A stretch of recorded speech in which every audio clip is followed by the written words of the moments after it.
Alvin, another episode of the podcast.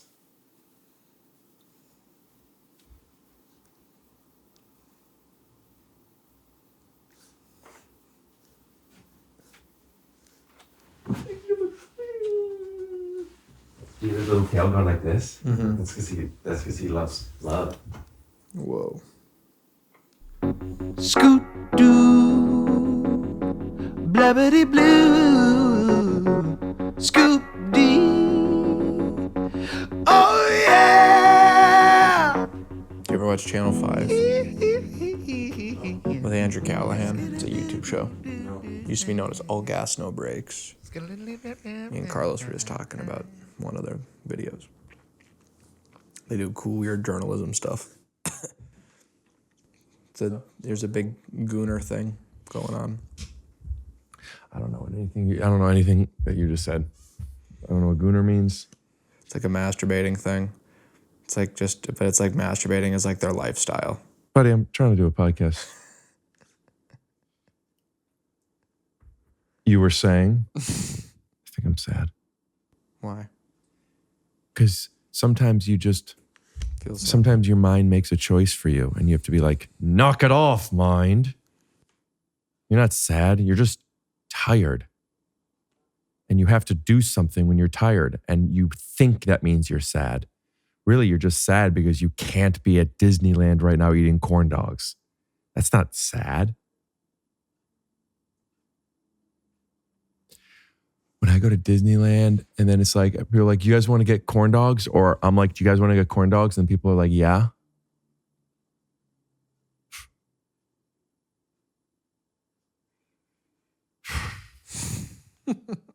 That's not sad.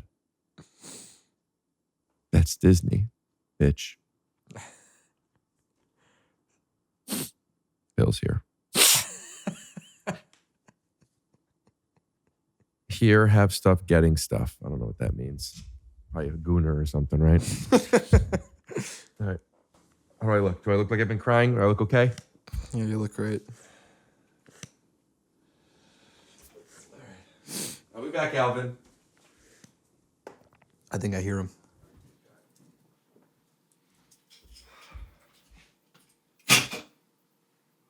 Are you walking in on camera? Okay. All right. He's more of a behind-the-scenes kind of guy, so you gotta let him know. What? Whoa. Where do you want me to put my stuff? You can put your stuff here. Yeah. You could go anywhere on the blanket. I'm very excited to see you. Yeah, this is I'm fun. excited to do this. Bill, it's been 6 years and 5 months since the last time. But we've seen each other since then. Do you know what's exciting? Yes, we have. I came from We're work at school here. without even. I came from work. Sound okay? I don't know yet. You said yeah. I came from work where, without even knowing that I was coming here today, you were being spoken of. I don't know what that means. I was in the. But could you sit back though so I could focus you? I'm just giving a little love. Oh, that's fun. His face. Okay. All right, I'm back. I was in the writers' room of Rooster, a show that you are on, and will be, depending on how this goes, be on more next year. Depending how this podcast goes? Yeah. It doesn't hinge on that. You're on it either way. This episode is sponsored by Helix Sleep, and there's one thing I recommend you don't sleep on, and that's this deal. Go to helixsleep.com/TYSO for 27% off site-wide. That's helixsleep.com/TYSO for 27% off site-wide. And make sure to enter our show name at checkout so they know we sent you. Whether it's a big night out, a wedding, a trip, a big date, whatever it is, and you need an outfit and you need it last minute, Revolve Man has got your back, literally. Go to revolve.com/TYSO to shop and use code TYSO for 15% off your order. Fast, free 2-day shipping, very easy returns. It really just makes shopping for clothes very, very easy. That's revolve.com/TYSO. Use code TYSO for 15% off your order. This offer won't last long, and unlike a Helix mattress, I wouldn't sleep on this. Keep bugs away with Pesty. Right now, you get an extra 10% off your order by going to pesty.com/TYSO. That's pesty.com for an extra 10% off your order. PESTY.com TIE.com/TYSO for an extra 10% off. I'm on the loose doing my stand-up comedy, and I got some dates. Washington, D.C. I'm in Montreal for the Just for Laughs Comedy Festival. Edinburgh for the Fringe Festival. London, Portland, Oregon, Eugene, Oregon.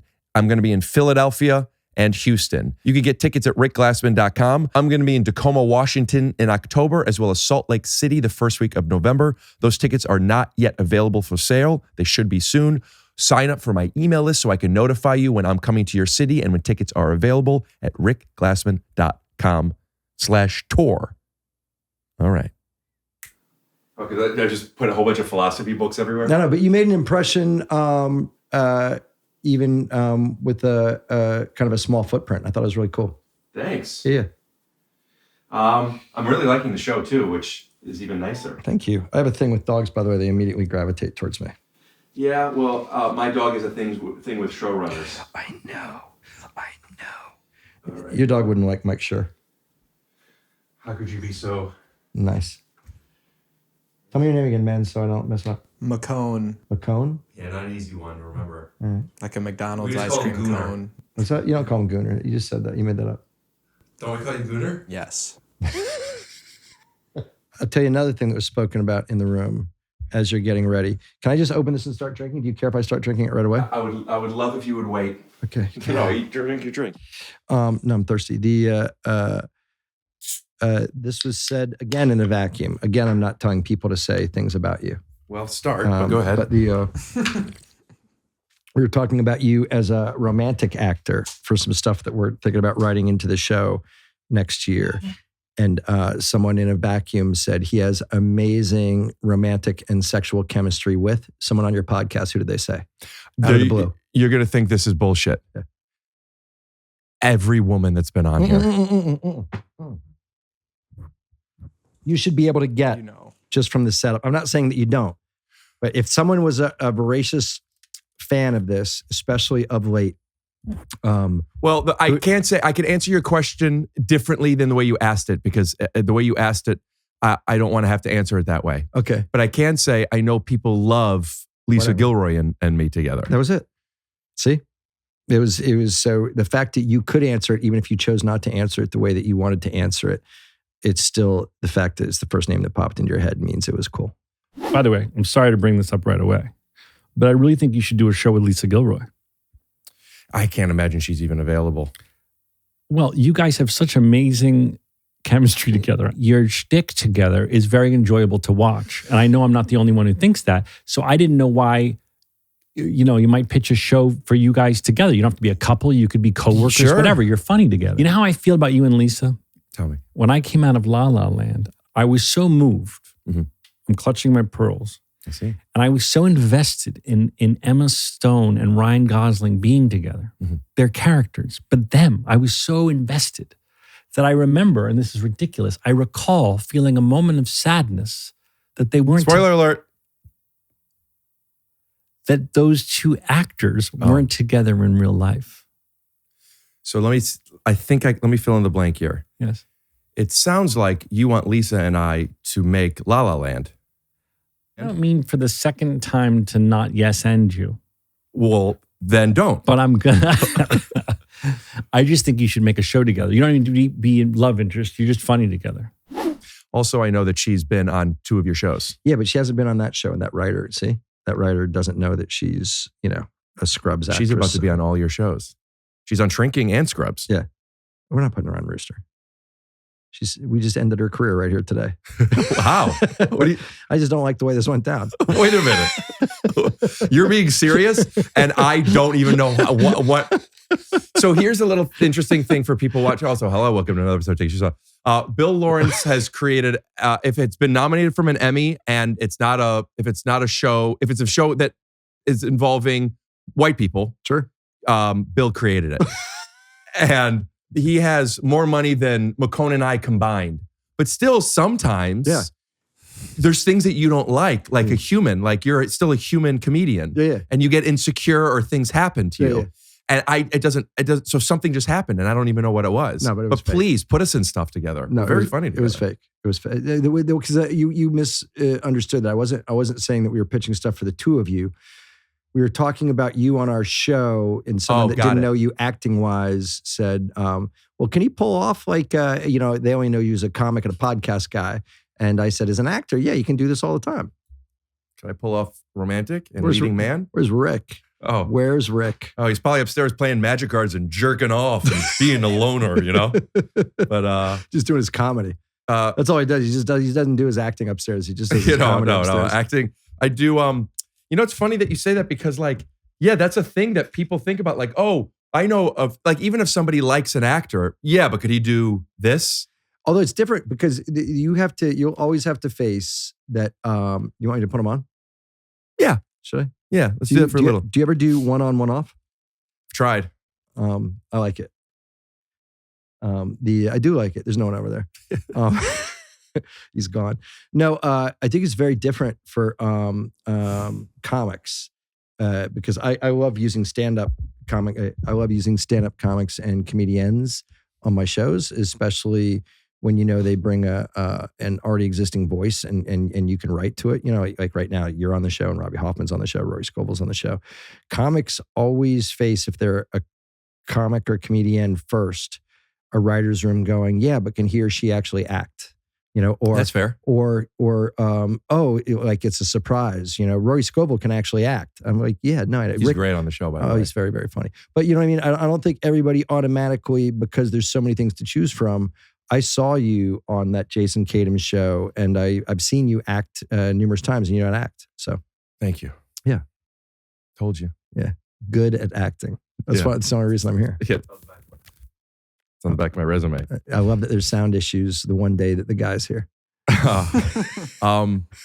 You know how I know that people like Rooster? Tell me. Is I am in it for 20 seconds maybe, and I've gotten so many messages about it.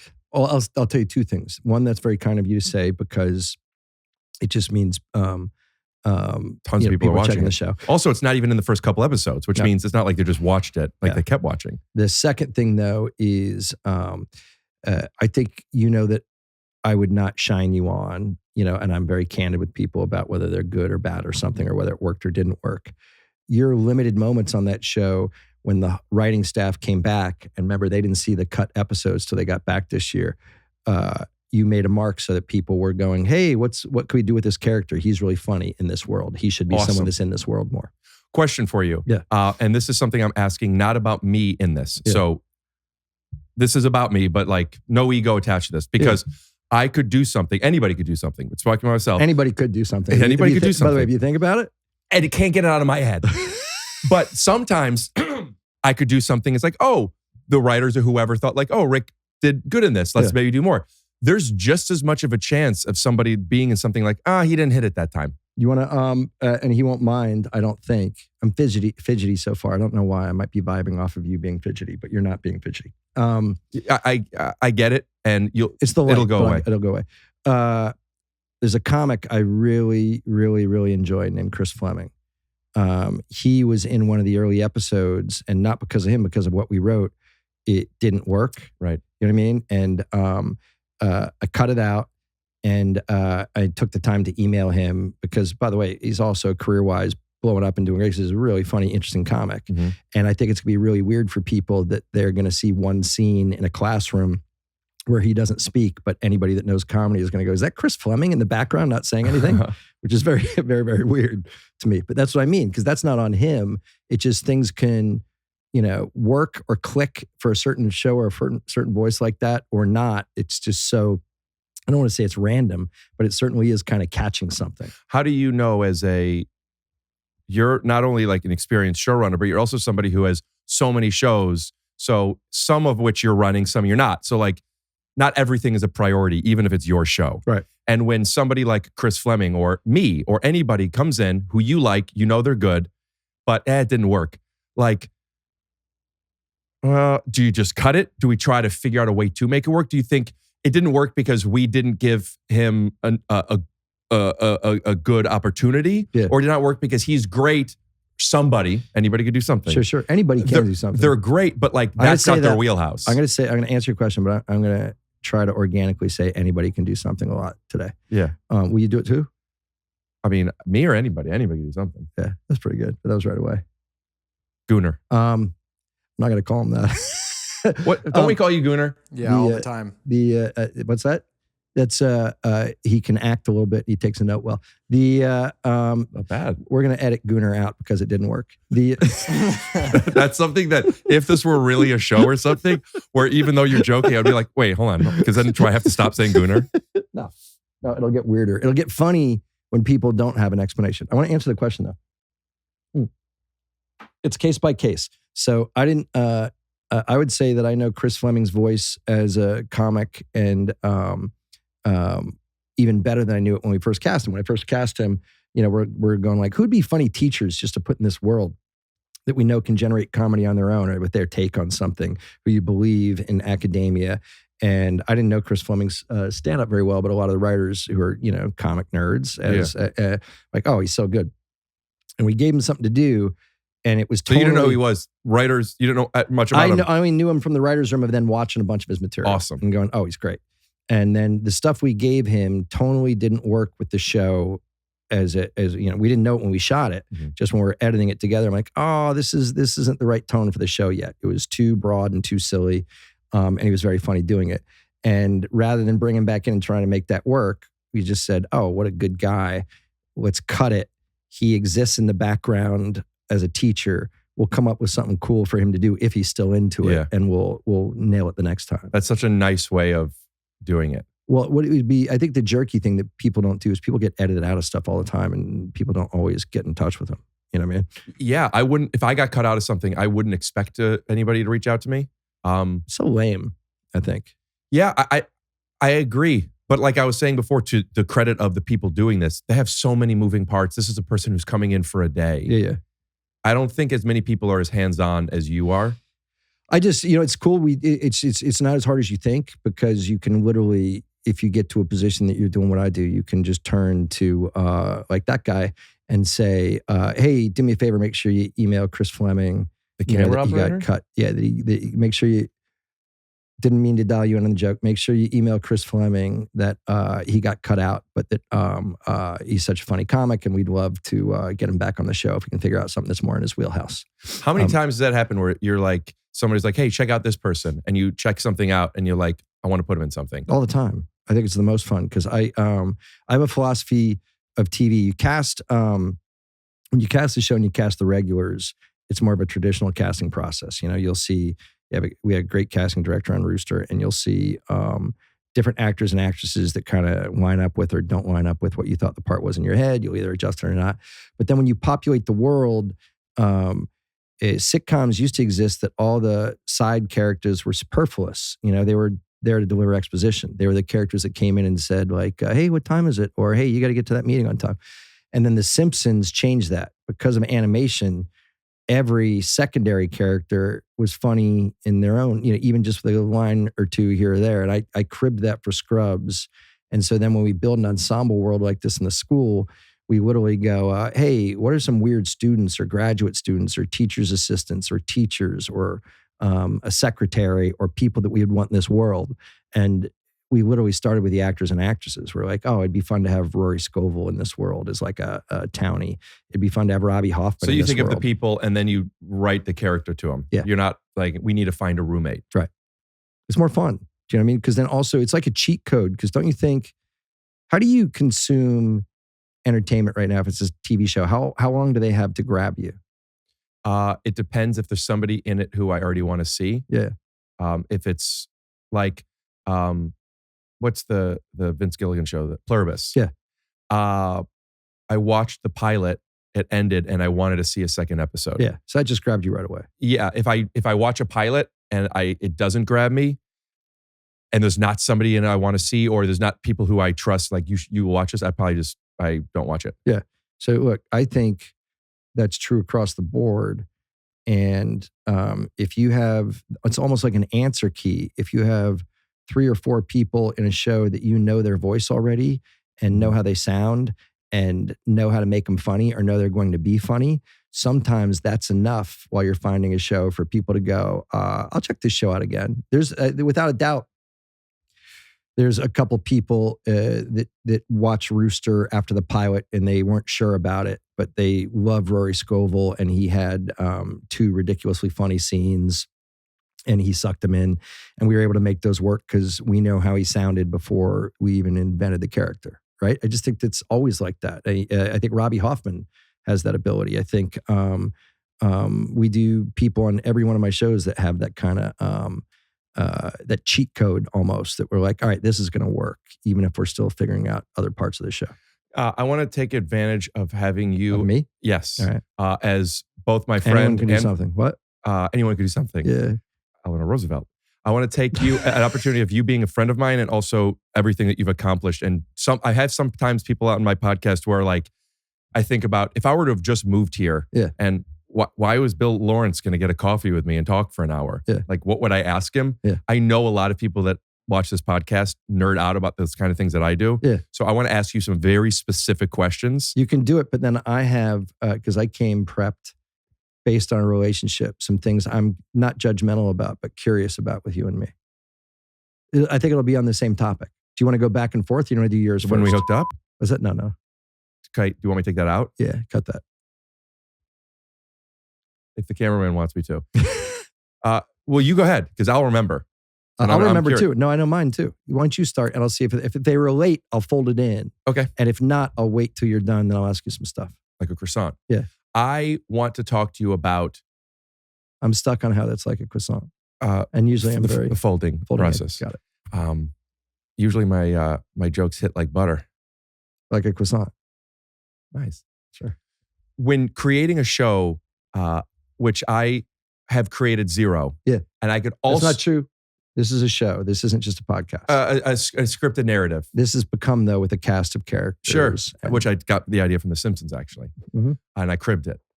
But like, I've also kind of almost created so many shows. Yes. And there is a... This is my topic, by the way. This is very exciting for me. Great, because there's a sticking point. It actually happened with this podcast. Yeah. This podcast is probably my 7th podcast. I started podcasting during Undateable. I started podcasting in 2013, 2014. This didn't come out until 2019. Yeah. I did podcasts with Lamorne. Yeah. I did podcasts with Brent. Yeah. I almost did a podcast. We did one with Blake Griffin, like a pilot. Yep. Did podcast a few. I think you showed me, I've seen parts of the I didn't first air any of two. these. I've seen parts of the first 2 without a doubt because I've seen you. Maybe I saw you and Brent just doing his thing or you doing. You see, I've done podcasts. podcasts with Blake. I've done with all these people on Take Your Shoes Off. Yeah, but I thought you showed me something that you and Blake did once, but I could be wrong. I don't remember. Maybe, but I don't know. All right. I did one with DeWalt for a little bit. Yeah. The barrier to entry for me was I didn't quite understand how to put it on iTunes. And then I needed cover art, like shit that doesn't matter. Yeah. That stopped me from doing something because even though I literally did the thing. Yeah. I'm like, yeah, but then I have to do these other things, which aren't even true. But that mindset of I have to do this. I guess the analogy would be I have to format my script a certain way or whatever the thing that you don't have to do. Yeah. There are things that stop me from doing things. And then I'm like, I really want to make something. And for whatever reason, 5 years later, I'm like, fuck it. I'm just going to do it however I want to do it. Yeah. And then I made this podcast for better and for worse, probably. Yeah. I feel that way when I write stuff. Like I've done the stuff. I have the voice. I have the characters. I have the story. I have yeah, but do I have the next one? I don't know. And then I put it aside. Yeah. And I want to talk to you about, because I've heard you say on other interviews, not with me, but I've heard you talk about on other interviews, how much you hate writing. Yeah. Which is like, oh, so you could hate writing and be good at it. Yeah. And because you don't hate the thing you make. No, having, that is a cliche, but having written something is awesome. Actually writing it is awful. It's the worst. Doing the work is the worst. Yeah. Like you want to have a good body, but you don't have to go to the gym. Yeah. Wait. Can I tell you what I was going to talk to you about? We can see if we can weave them together. Bold. Yes. Sure. I went Trump with the weave. All right. This is what's interesting. What you just said, remember, and I told you I had something set up that I wanted to talk to you about. What you said was unprompted, and I didn't know you were going to say it. What I was going to talk to you about is I find my life right now, and with no complaining, it's just how it worked. I did it to other people in my position when I was coming up in the business, is a in an understandable way, a long line of potential writers and creators who are desperate because they've come out here and they want to tell their stories, to figure out a way to connect with me and to have me interested in telling a story that they want to tell. Okay. With you, I think, and the one, I've voiced, what's that? Rick Glassman. Yeah. With you, Glassman? Bleep it. I don't remember if I revealed my mom's name or not before. I'm sure we've said her name. We call her Mom Glassman. I for real get so in my head about what I'm allowed to reveal because I'm on this every week. So I feel like if you open little doors to revealing some information. Oh, I know. But I mean, whatever. But please keep going. All right. I think, and I want to make sure this doesn't sound judgmental because it's not. I'm fascinated by it. With you, I've been clear that I am interested in a number of stories that you want to tell.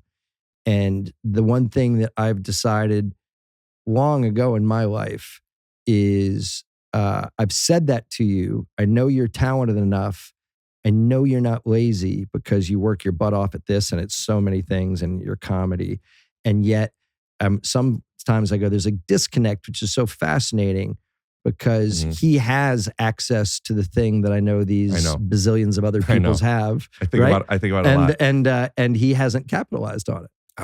It's not lost on me. Yeah.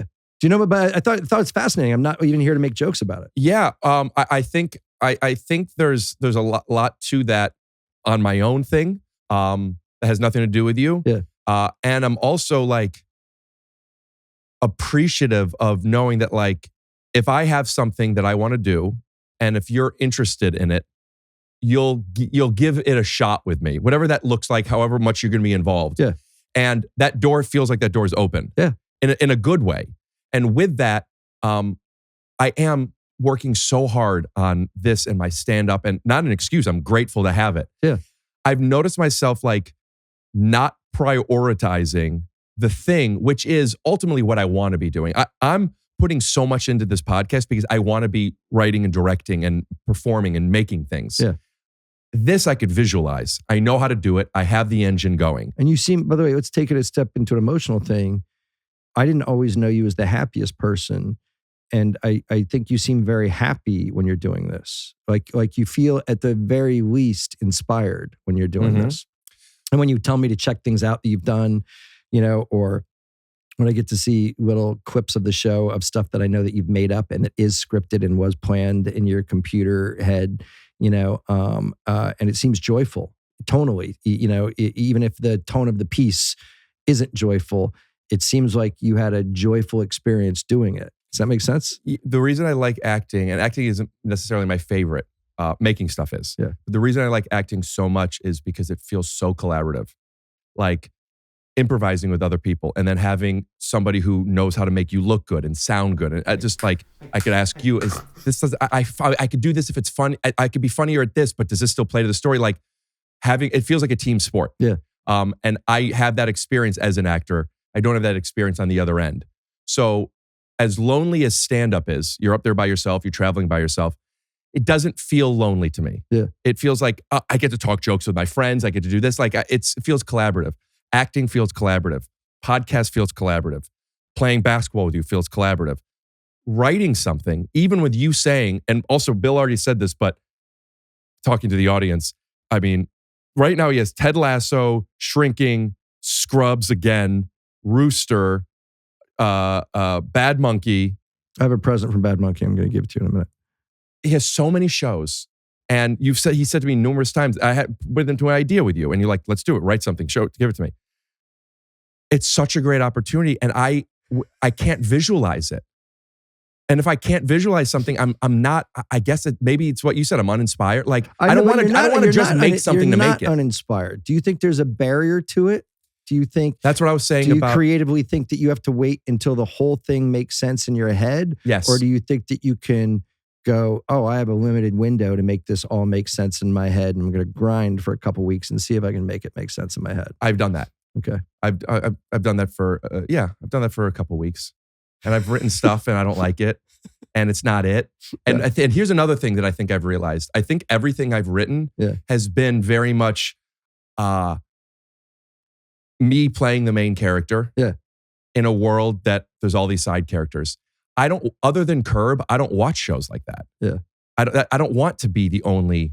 And I realized, I'm writing a show based on me, and that just gets boring. Are you sure? You must have heard countless times. A mutual friend of ours said to me, and I don't know if you ever told him about the Curb aspect of it, that he would kill to watch a Curb version of your insane life with with your own anxieties and hangups and a lot of the stuff that you've spoken about here. Zach Braff. Yes. He said it on this podcast, so it doesn't have to be a private thing. All right, good.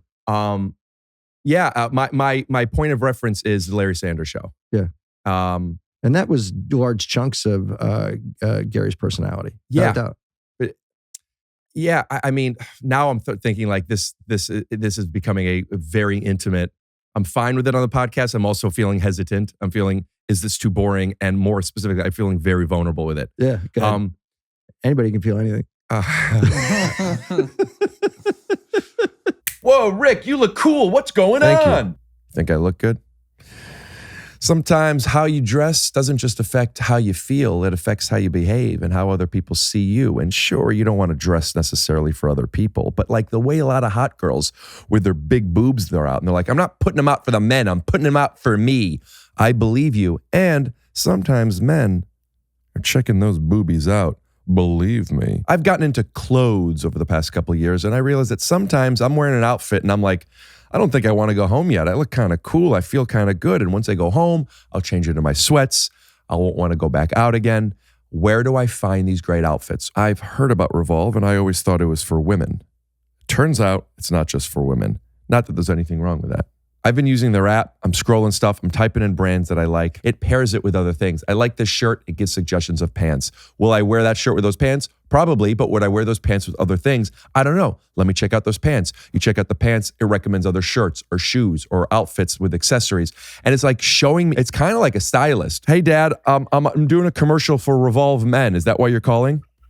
No, but I love Revolve Men. There are some brands I already like, but Revolve is introducing me to new brands. Even if you're not going to buy anything and not use the code, download the app, check it out. I'm telling you, it's a cool way of like learning, what's out there and how do you kind of pair stuff. Whether it's a big night out, a wedding, a trip, or you just need something last minute that actually works, that's what I'm talking about. Revolve Man always has it. Go to revolve.com/TYSO to shop and use code TYSO for 15% off your order. Free 2-day shipping, easy returns. It just makes everything easier. That's revolve.com/TYSO and use code TYSO for 15% off your order.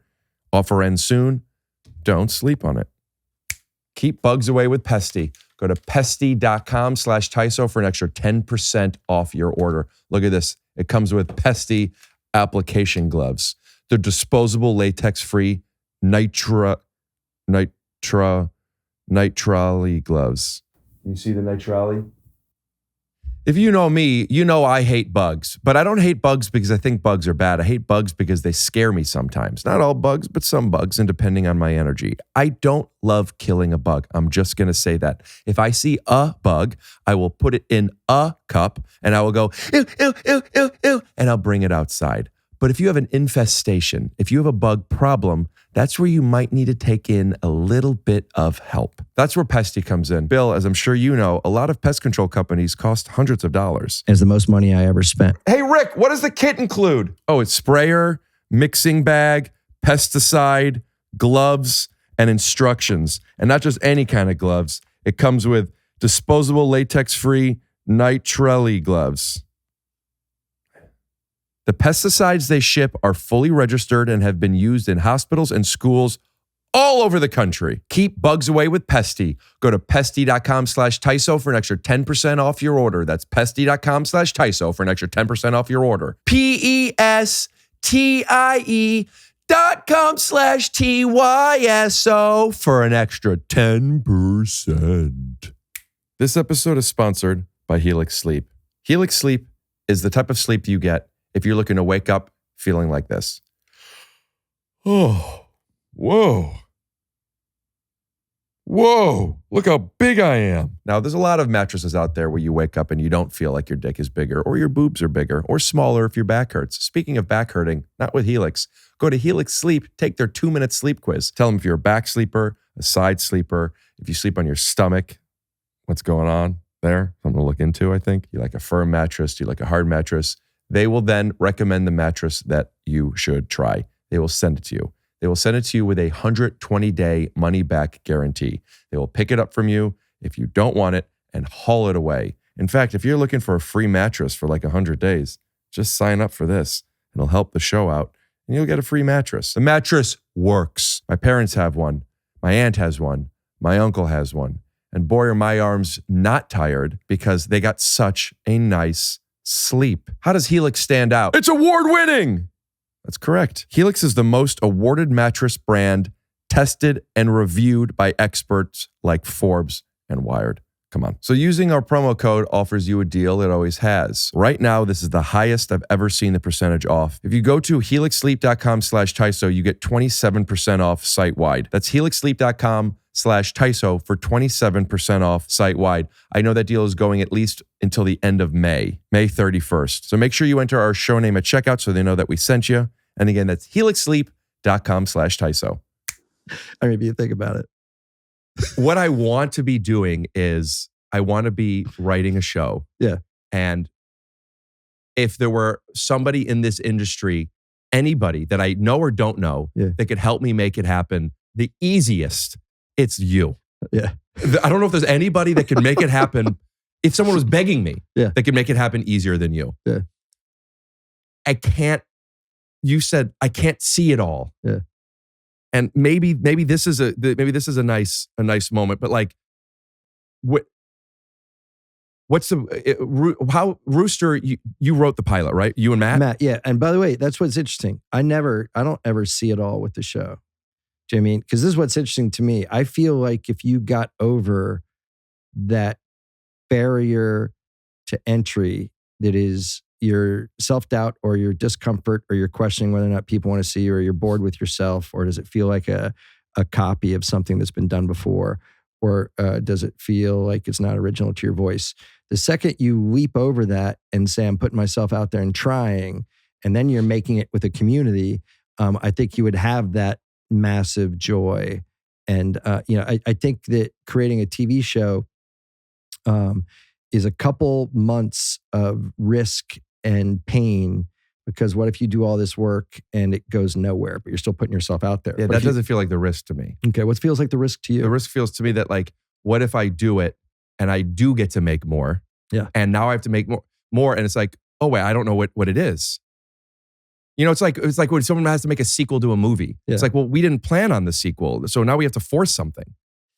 I'm scared. I know, but to me, that would be what a great high class problem to have. And you're talented enough that you would figure it out. This is not a show that you know, a lot of the people that listen to this podcast are cool comedy kids, in that I doubt they watch the show I'm about to talk about. Golden Girls? We love it. No, I created a show called Cougar Town with a guy named Kevin Beagle. He knows Cougar Town. He was looking up on the phone. Oh, he made Cougar Town? Gooners. That's not his name. Gooners? McCone. What's gooning? Isn't that a thing that people do? So right before you got here, he talked to me about gooning or gooners, and I said, I don't know what that means. And he said it's something about cum. Yeah. I heard that gooning's about, I do a lot of research about different things that are about cum. Yeah, Golden Girls. Yeah. All right.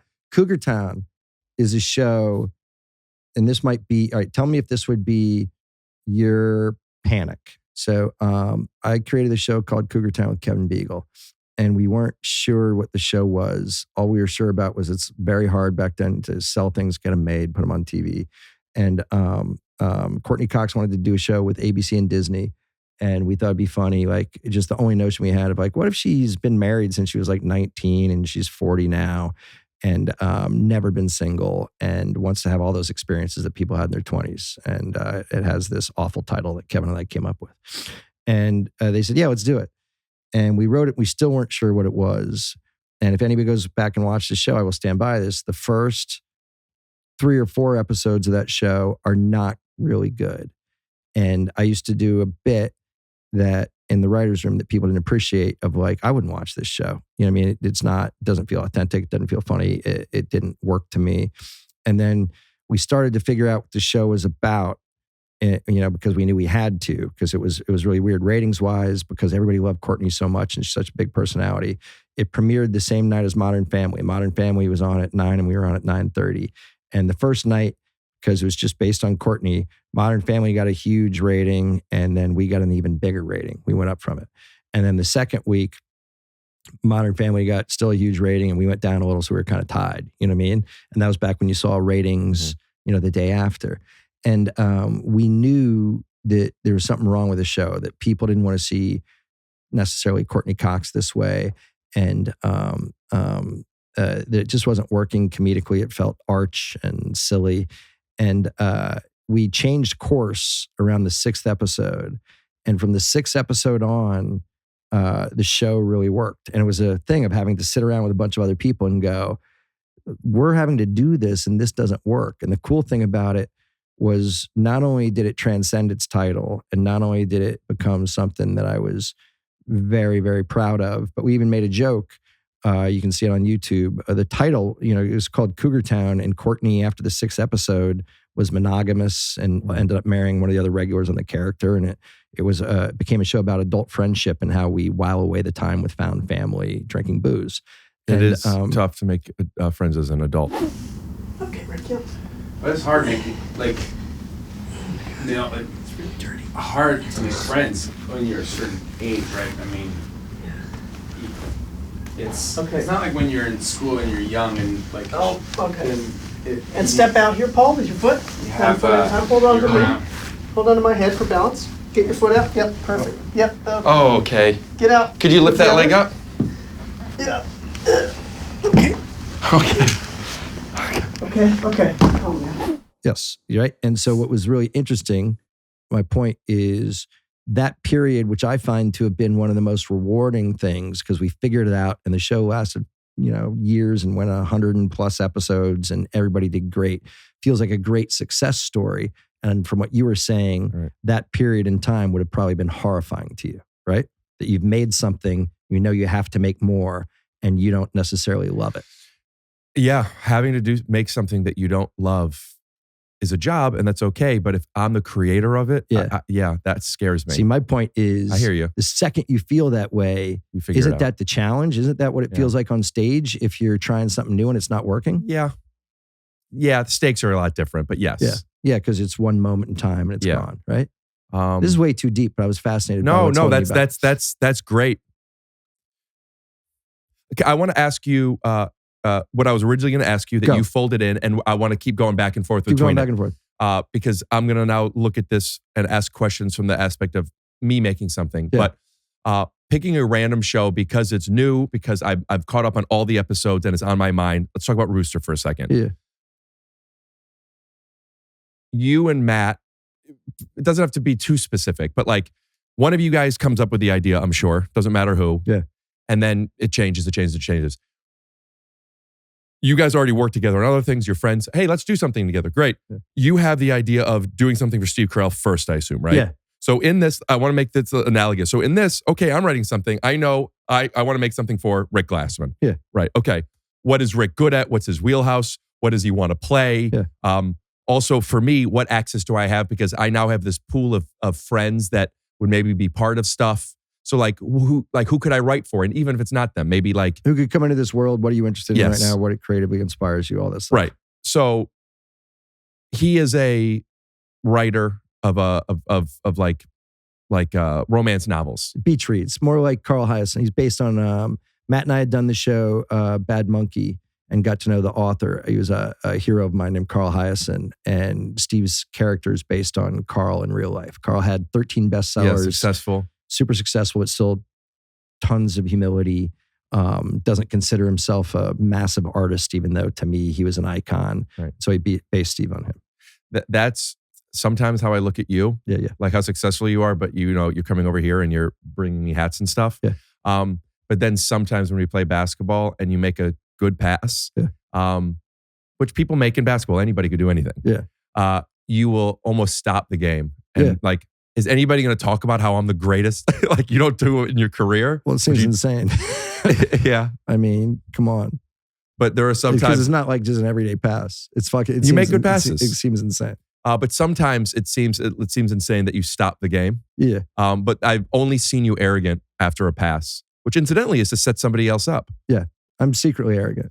So you have this idea for, great, okay, he could play this guy that's super successful in his world, but we're putting him in academia where that doesn't necessarily translate. Right. I don't know if that's a fish out of water, but whatever it is, it's a concept. It is a little, but here's how the show like that starts, because it's very similar to how you and I have talked about a show when you've had some ideas in and around being a stand-up comic and in and around what your world looks like and in and around what you're doing.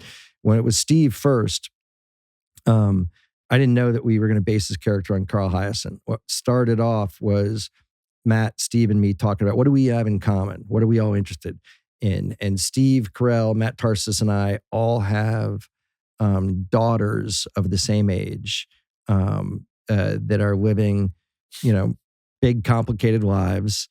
My daughter's insane, as you know. She's been on this show years ago, and as a singer. And Steve's daughter is trying to be in the arts, and Matt's daughter is an actress. And they've all reached an age that we want to be hyper protective of them and keep them safe and happy. But understandably, the last thing they want is for us to be in their lives. And that's where that show started. So what's a world that we could come up with that this dude wants to, to kind of, if he was being true to himself, attack his own loneliness by getting way too involved in his daughter's life. And so that's where that show started, because we all had before that it was even a college or anything. So what would you call that? Like motivation? Would you just call that character? I just call it character work. And what's the show really about? It's about a father and daughter, and he's a lonely guy who feels like his life has been knocked off track. And if you look at his life for real, it's kind of sad and depressing. And he doesn't want his daughter to fall into the same trap, And then we just have to figure out where that takes place and how to surround him with a bunch of crazies. So it's part of my sad middle-aged guy trilogy. What do you mean? Meaning somebody was giving me shit the other day for the last 3 shows I created have a sad middle-aged, it's Ted Lasso and Jason Segel in Shrinking, and now Steve Carell and Rooster. One's wife left him. One's wife got killed. One has been divorced for 5 years and is lonely, throwing pennies at a jar in the middle of Florida. Marry, fuck, kill. There you go. Sure. I'd fuck them all. Okay. Well. So you have this character, and you guys come up with an idea for college. Yeah. Then you're like, okay, are you thinking of his A story? Are you thinking about ancillary characters? I know there's no set way of doing this, but just the way me. I do it. Yeah. The way, first thing, because the coolest thing about this show is it starts with Steve Carell. So it's different than a normal TV show, because you go, hey, Steve, you want this to be like a full star vehicle that every scene is you and your kid, in which case it might have been a different world. It might have been a different story about the two of them working together. That's what I'm saying. That's a much harder thing to do. It is, but I've been doing this for a long time, and the advantage of it. But that's not how it went. What's that? But this is an ensemble. No, but this is my point, is that Steve said, no, I want it to be an ensemble. Right. Yeah. And so then once he said we wanted it to be an ensemble, we go, all right, what's a cool world for him to be? And Steve had such humility in real life and is such a kind, authentic dude. Yeah, guy was the word I was looking for. Kind, Rick Glassman. Bleep it.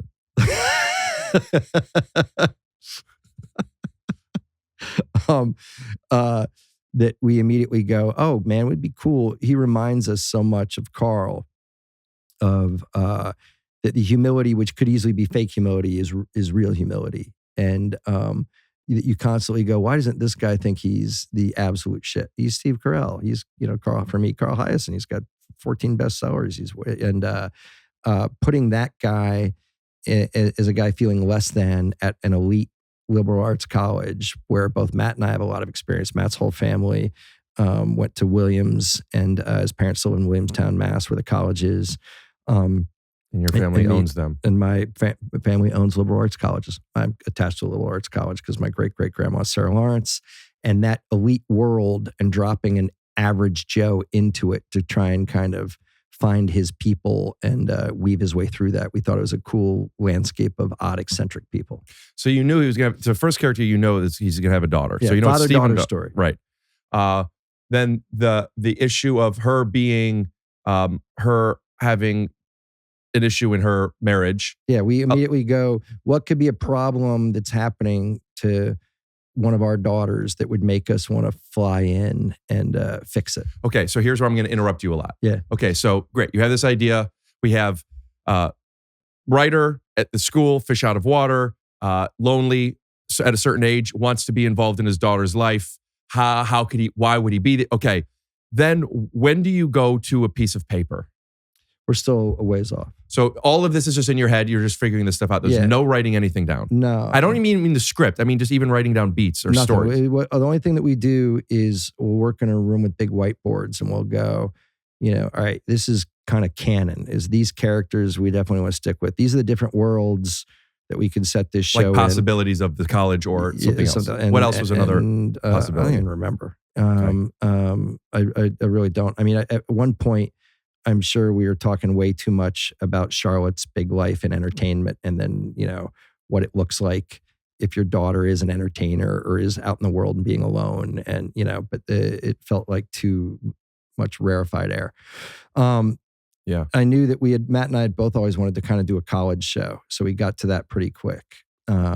We got to her problems in her own life pretty quickly, because the one thing we talked about with liberal arts colleges is there's such tiny fish bowls that if your husband was to publicly cheat on you, everybody knows about it within a week, and that would just be such a weird kind of scarlet letter to wear. And that for us, Katie. Yes, look at that. For us to attach that to Steve Carell's character is a lonely guy who's kind of checked out of life and retreated in hiding. And that happened to him a few years ago. Even if ultimately it's a healthy thing to happen to his daughter, he's going to internalize it and go, I can't have her end up in this sad, desperate place I am right now, so I need to go save her. It at least motivates him to show up. When do you start writing something down? I don't mean the script. I just mean writing something down. Probably took about a week or two. And what do you have in your head before you go to writing? How many characters? College.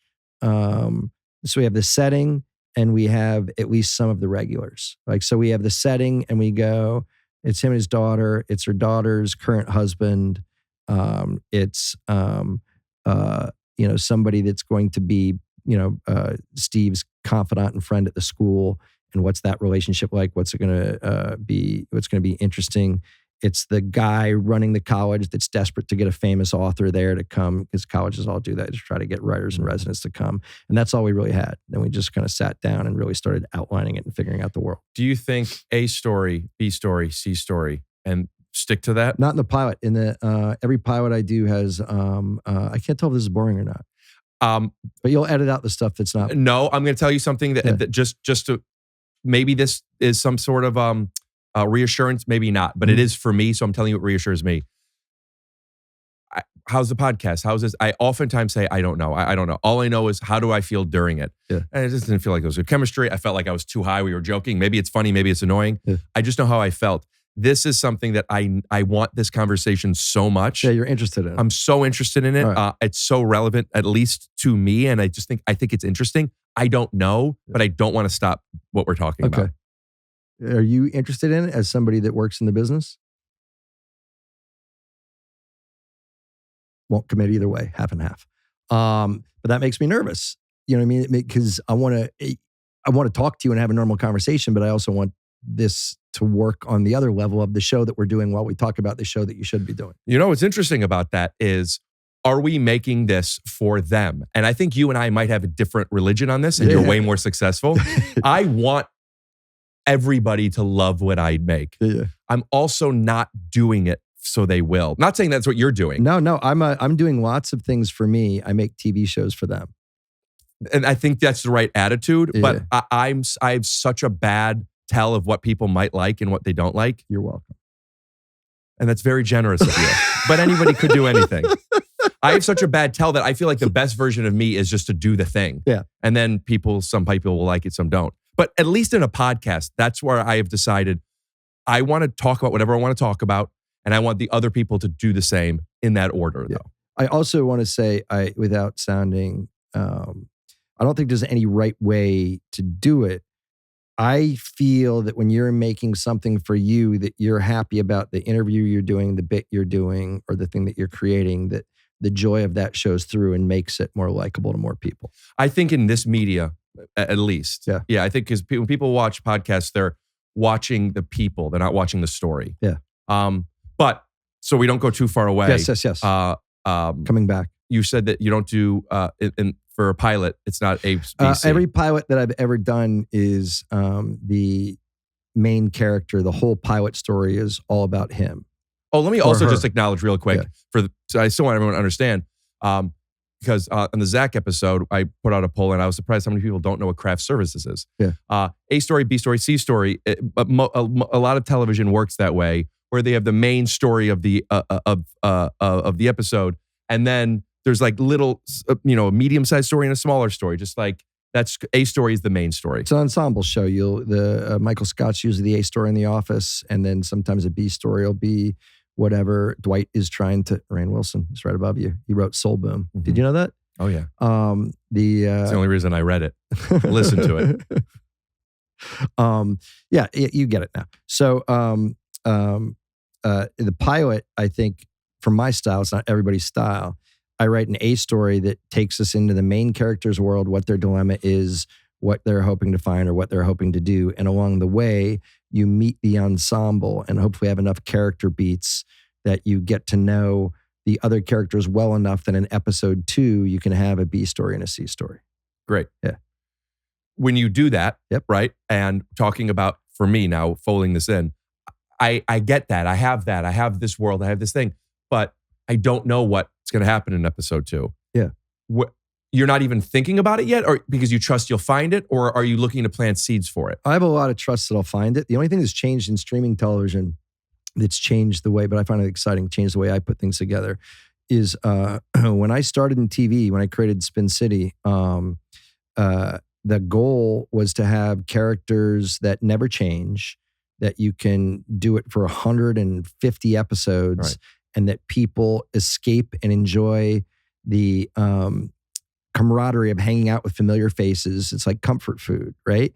And Simpsons. yeah, and by the way, you would never, way to bring it back, but you know, the previous episode never has much effect on the episode after it, and they're all just little, I'm going to disappear for a half an hour into this world that makes me happy. So you're talking the difference between episodic and serialized television, Yeah, right? except that I still kind of do episodic TV, but now when I pitch streaming shows, you ask me if I think ahead, I pitch a beginning, middle, and end for them. So Rooster, you consider episodic? a little, they're self-contained episodes, but we have a big, greater goal. Here, Shrinking is a good example.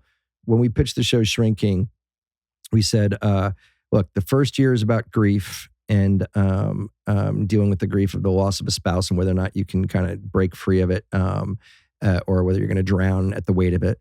The second season was about forgiveness, and we demonstrate that from the first show. Your friend Brett Goldstein, has he done this show? Why not? I think he wants to. We talked about it. Scheduling, I don't know. You should do each other's podcasts. You would be great on his, and it's completely different than what you do. So there'd be no. I did his years ago when I was in London. Yeah. I think 2020. Yeah. And I was stoned. Yeah. And he didn't want to. I don't think he's like, I don't think we should put this out. I'm like, all right. I didn't think much of it. Yeah. And only now I'm like, oh, is that like, did you not want to put it out because the same reason, we cut out Chris Fleming? Yeah. Like, hey, you're great, but This didn't work. this didn't work here. It might be in your junk mail, but I think I sent you an email saying that you were cut out of Brett's podcast. Nobody told me why. For a year and a half, I thought, oh, he just has a big back catalog. Oh, yeah. It was like, No, oh, it happens to like 1 out of every 2. And I'm like, no, I think I was stoned, and I don't think I don't remember what it was, but I remember I challenged him on some stuff where it was like, I don't remember. I was stoned, and it was 6 years ago. Sure. That's the answer to a lot of stuff for anybody. What? I was stoned, and it was 6 years ago. I can That's a use bummer. that. I can use that as a pat answer. I don't get stoned that much. I know you used to. Never. Really? I went through phases where I loved getting stoned, which I'm in now. Yeah. But even that, it's maybe twice a week. Oh, that's nothing. And then I don't get stoned. Why do you tell everybody that you have a problem? I have a problem. It has nothing to do with getting stoned. It's just if I can't visualize something. Sure. I would probably get stoned more if I could control my eating. Oh, wow. That's really the one piece of What a gift to be able to fight addiction with vanity.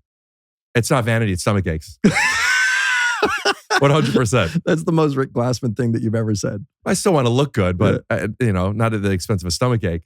No, I just eat. I'm eating ice cream and churros and donuts. I can't not. What's your are you sweet tooth or salty or everything? I am a lot of things depending on what I'm in the mood for, but always on top of that. I ordered 7 donuts the other night. Oh, how was that? I ate almost 5 of them. That's awesome. And then I didn't put them in my garbage. I went outside into the dumpster because I thought I might go to throw them away. Did I tell you that? All right, so I'm a creature of habit. Did I tell you how I got fat once? And I've gotten fat a lot. Did I tell you about my stopping for ice cream? What happened to me? No? I don't think so. This sounds like I got sexually assaulted at an ice cream place. I didn't. A story. What's that? A story. That's probably a B story. What's the A story? Because I didn't. All right. So it's going to sound like an SNL sketch. You know how? Oh, because I didn't. Hold on. I just want to know what you're saying. You're saying because you didn't get molested at the ice cream shop, it wouldn't be strong enough for an A story? Is that what you said? Yeah, you would have to change it. And it would have had to, at the end, I would have to go, okay, I was lying. It did happen. Yeah. And that's the A story. Right. Thank you.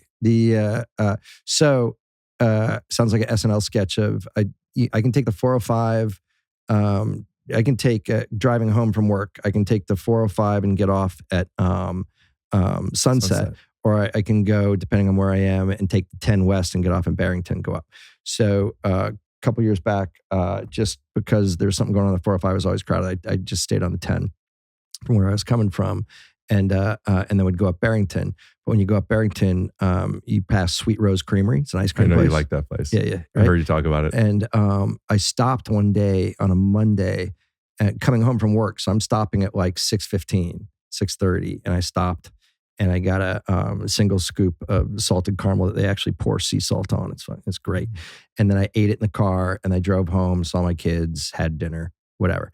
And then like 5 weeks later, I had gained for real 6 pounds. Because you did that every day? And my wife was like, because once I've done it twice, it's something I do every day. I'm like, oh, my brain goes, this is just something you do. You're a comedian. You have a callback. You have ice cream every day. And my wife was literally like, are you changing? How are you getting so fat? Are you changing anything? I'm like, no, I'm doing what I always do. I go to work, I eat a pretty respectable lunch. I drive home, I stop and get ice cream. I come here, I have dinner. And then some nights I have dessert. Some nights I was still having dessert, even though 5 nights a week I was having ice cream. Well, because dessert is after your dinner. Yeah. Anything that you eat beforehand could be a dessert. Yeah. Like if you eat pancakes at nighttime, you're not having breakfast. You're eating breakfast food. Yeah. So yes, if I'm going to have a treat, I know that that's not my dessert. Yeah. I have dessert every night. Yeah. So if I did donuts, if I was every Saturday, 2 Saturdays in a row, if I got donuts, I'd get donuts every Saturday until someone said I had to stop getting donuts. Someone or your wife? Anyone can say anything.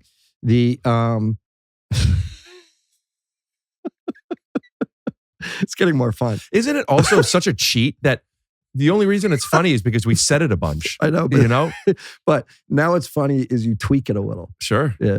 Anyone could tweak anything. Yeah, but I know what you're saying. All right, the question that you asked though. So now the only thing that's different, I had never thought ahead in TV shows before, but now on Shrinking, I was like, the second year's about forgiveness. And we even in the pitch, we're like, we're going to bring back the dude who's played by Brett Goldstein, who was responsible for the death of his wife. And then the third year is about moving forward, which is it's time to kind of go back into the sunlight and put all that stuff behind you and have a lot. And so we knew even ahead of time, this is the story we're telling. Doesn't mean it can't change, but we knew the beginning, middle, and end of a story that we were telling. Did you do that with the Rooster? Yes. But I'm not going to talk about it yet because we've only done one season. First season was about loneliness, which is the dirty secret of that show because we're not sure whether or not we hit it hard enough. But we said Steve Carell's character was living by himself in Florida, didn't have much of a life. When he went home, he lied about friends giving him a send-off, just throwing pennies into a jar. His daughter says, I got to this school and I met this guy and married him almost immediately. Right. I never really met a community or people. Never found herself. And the people, Danielle Deadweiler, who plays Dylan, she said, I thought I would come here and have a community, but I never found it. I thought it would just be people talking around ideas. Great. John McGinley says, I'm a painfully lonely man. Is that why he had his wife be gone 6 months a year? Yes. Also, I thought it was funny that he so much wants to be friends with Steve, which is like the opposite of Scrubs. Yeah. Yeah, but it's the same intensity. He wants it so much. And I thought the fun thing was Steve doesn't really agree to it. He still says maybe. You know, so I'm not sure he's ever going to be. I like that. Digression. Yeah. Pennies. Was that practical? I almost texted Zach during it. It was not, although he did make one. Yeah, it looked good. Yeah. He's a impressive guy, the same way you are. That, you know, if he said we want to shoot this for real, he would have made it. Like he in the beer pong thing, he made a lot of those. And I assume he's a hockey player for real. Yeah, I think I knew college that hockey. He was a goalie. So if I want to do a show, yeah, and I don't want to talk too much of it because I just don't want to here. Yeah. But like in what we've talked about and just in the world where I play a version of myself, blah, blah, blah. What about this though? I'm interrupting because you interrupt sometimes. What if you don't talk about the show here, but if you decide to actually do it, we occasionally give updates on how it's going and whether or not you're getting over the hump and whether or not it's working, even at the initial stages. I would love to take you up on that, but is that a realistic thing? Yeah. What do? I call you and say, hey, here's what I'm thinking? Yeah. Okay. I mean, what if that's a lottery ticket. I mean, I just don't know because you're sitting here, you're in front of me now. Yeah. I'm going to take you up on that. But I've said something like this before to you, not on your podcast. Not about us following up along the way. Watch, bleep this out. I loved the idea of. Do you know what I mean? Do you remember all that stuff? Yeah.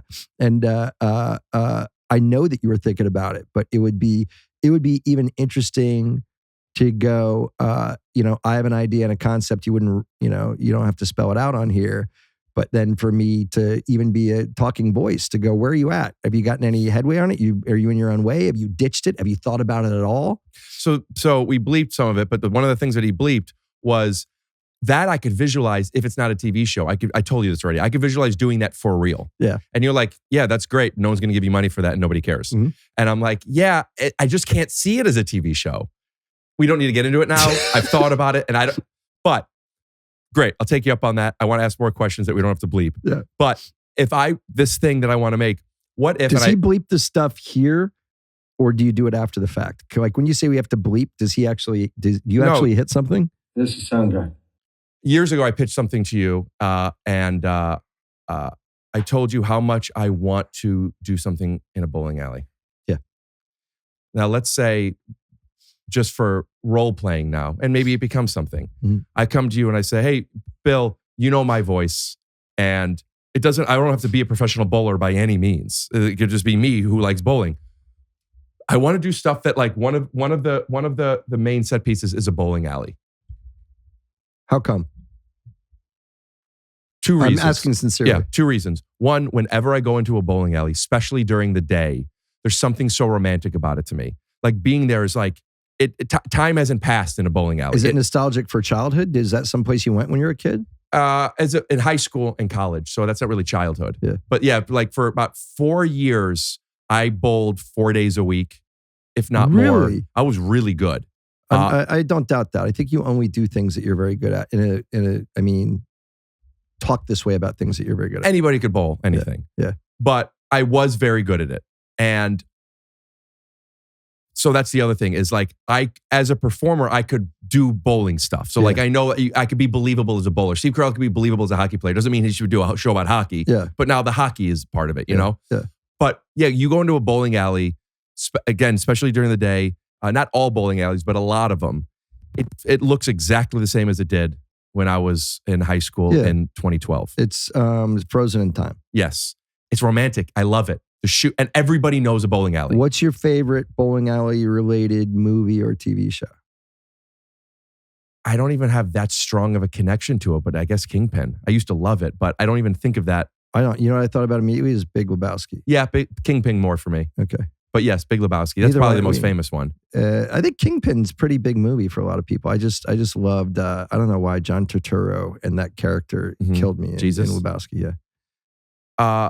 The idea of going to a bowling alley is a place where being lonely isn't a negative to me. Like, not even being lonely. It's being alone versus being alone. Like, that's weird because usually it's a communal place. Where that's what I was saying during the day. I used to go all the time by myself. Yeah. I would go all the time by myself. It's shooting around. Yeah. I would go all the time by myself. Now, I'm not talking about going at nighttime when there's the lights and you're going with groups. I'm saying you're going by yourself or you go with another friend and you're going there because you want to bowl. You're not just looking for something to do. Yeah. And then there's other people doing the same thing during, at 3 p.m, at noon, there's somebody by himself just working on his stuff. What's going on in his life? Yeah. And you say hello to each other. You see each other all the time. It's similar to you go to a coffee shop. You're there by yourself to do something. Yeah. You love coffee. I don't know. I just love bowling. Now, when you say that to somebody that makes TV shows, it can sound like I want to set a show entirely in a bowling alley, which is a different show. Or you're saying, I want to do a show about a character that going to the bowling alley is an escape or something that matters to him in terms of mental health or meditation or finding himself or, being by himself. Is it one or the other, or is it, do you even that have one? It's the latter. Okay. Even saying that sounds so obvious that my instincts are, we're bowling all the time or we're not bowling. But yeah, great. You go bowling sometimes. At the end of Boston Legal, they're always on the roof drinking a thing. Yeah. It's nice. Yeah, but what's funny? That wasn't part of coming up with the show. See, that's what is you, and I think this is what makes you you. You come up with the show backwards. You're coming up with the minutia and the things that matter to you before you come up with a show. And so you're saying you're supposed to come up with things that don't matter first? No, meaning that you're coming up with the micro that matters to you before the macro that matters to you. Right. You know what I mean? So to me, first thing is you go, what's this world? Who's this guy? What's his problem? What's the conflict? What's he want to do? Will he be at a bowling alley? But we don't know who he is. I know one thing. I'd love to bring you out on a pitch. Hey, this is you and me at Netflix going, I believe in this guy. I've known his comedic voice for a while. Bill, let me interrupt you for a second. We've all bowled at noon. What do you think? Yeah, he's going to be there. With other characters? No, it's not the communal part. It's just what he's there working on. But there'll be other characters in other places, I'm sure. I can't visualize it yet. Yeah. Will the characters in the bowling alley be part of this show? They'll mostly be guys and gals that nod at him because of the shared experience of knowing that they're all there working on their game. Yeah. The way you're talking, you're making fun of this right now, which I understand and I get. Yeah. When we did, I did a show, The Sixth Lead. I used to talk about it years ago, but it was a web series I did with Bill when I was the sixth lead on the TV show Undateable. And in the pilot episode, the seventh lead. This is sixth. Bridget is still technically seventh on the call sheet, even though she has a bigger story with the Justin character. Listen, I know my position on the show. I'm not looking to be the star. I don't want to be the star. I just would love some more at-bats. I'm the sixth lead. And I get that. You're the seventh lead. I'm the sixth lead because Bridget came in second season, and on the call sheet it still says I'm the sixth lead. We brought her in. She's kind of the female. No, I know that she's more important on the show. I'm not trying to be the one who's having sex, who's in a relationship with Brent's character. You said to me, and you were talking to the character in the thing, but I also know that you were talking to me. Yeah, that was a weird scene because I really enjoyed it, and I don't act a lot. I don't like to do it, and I felt like we were really talking to each other. I know, and I know you told me that, and you were so good in it. And I think about this sometimes with my mom because my mom does such funny stuff. I think I've developed an interesting skill of getting not even that it's the best thing, but getting this certain thing out of people of what they really are. Yeah. And like my mom will be doing something and it's so funny, but then when I'm filming her, she's now acting it. Yeah. Bleep it. But yeah, and when it was with you, what I liked so much about it was what inspired me wanting to do it to begin with, which was a meeting with you. Yeah. Which was, oh, you're talking to me through the beats of this made up stuff. Yeah. But everything about the character, you're still treating it like me. Yeah. And you said something about whatever, I don't even remember what I was doing. I was pitching something that wasn't really me. I was just like how I'm great at sleep acting or cry acting or whatever, gumshoe acting.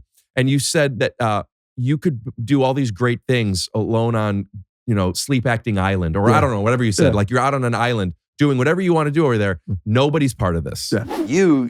You're like out on an island. You're on an island by yourself, out on Rick Island, where I think you just sit around and practice gum chewing and waking up.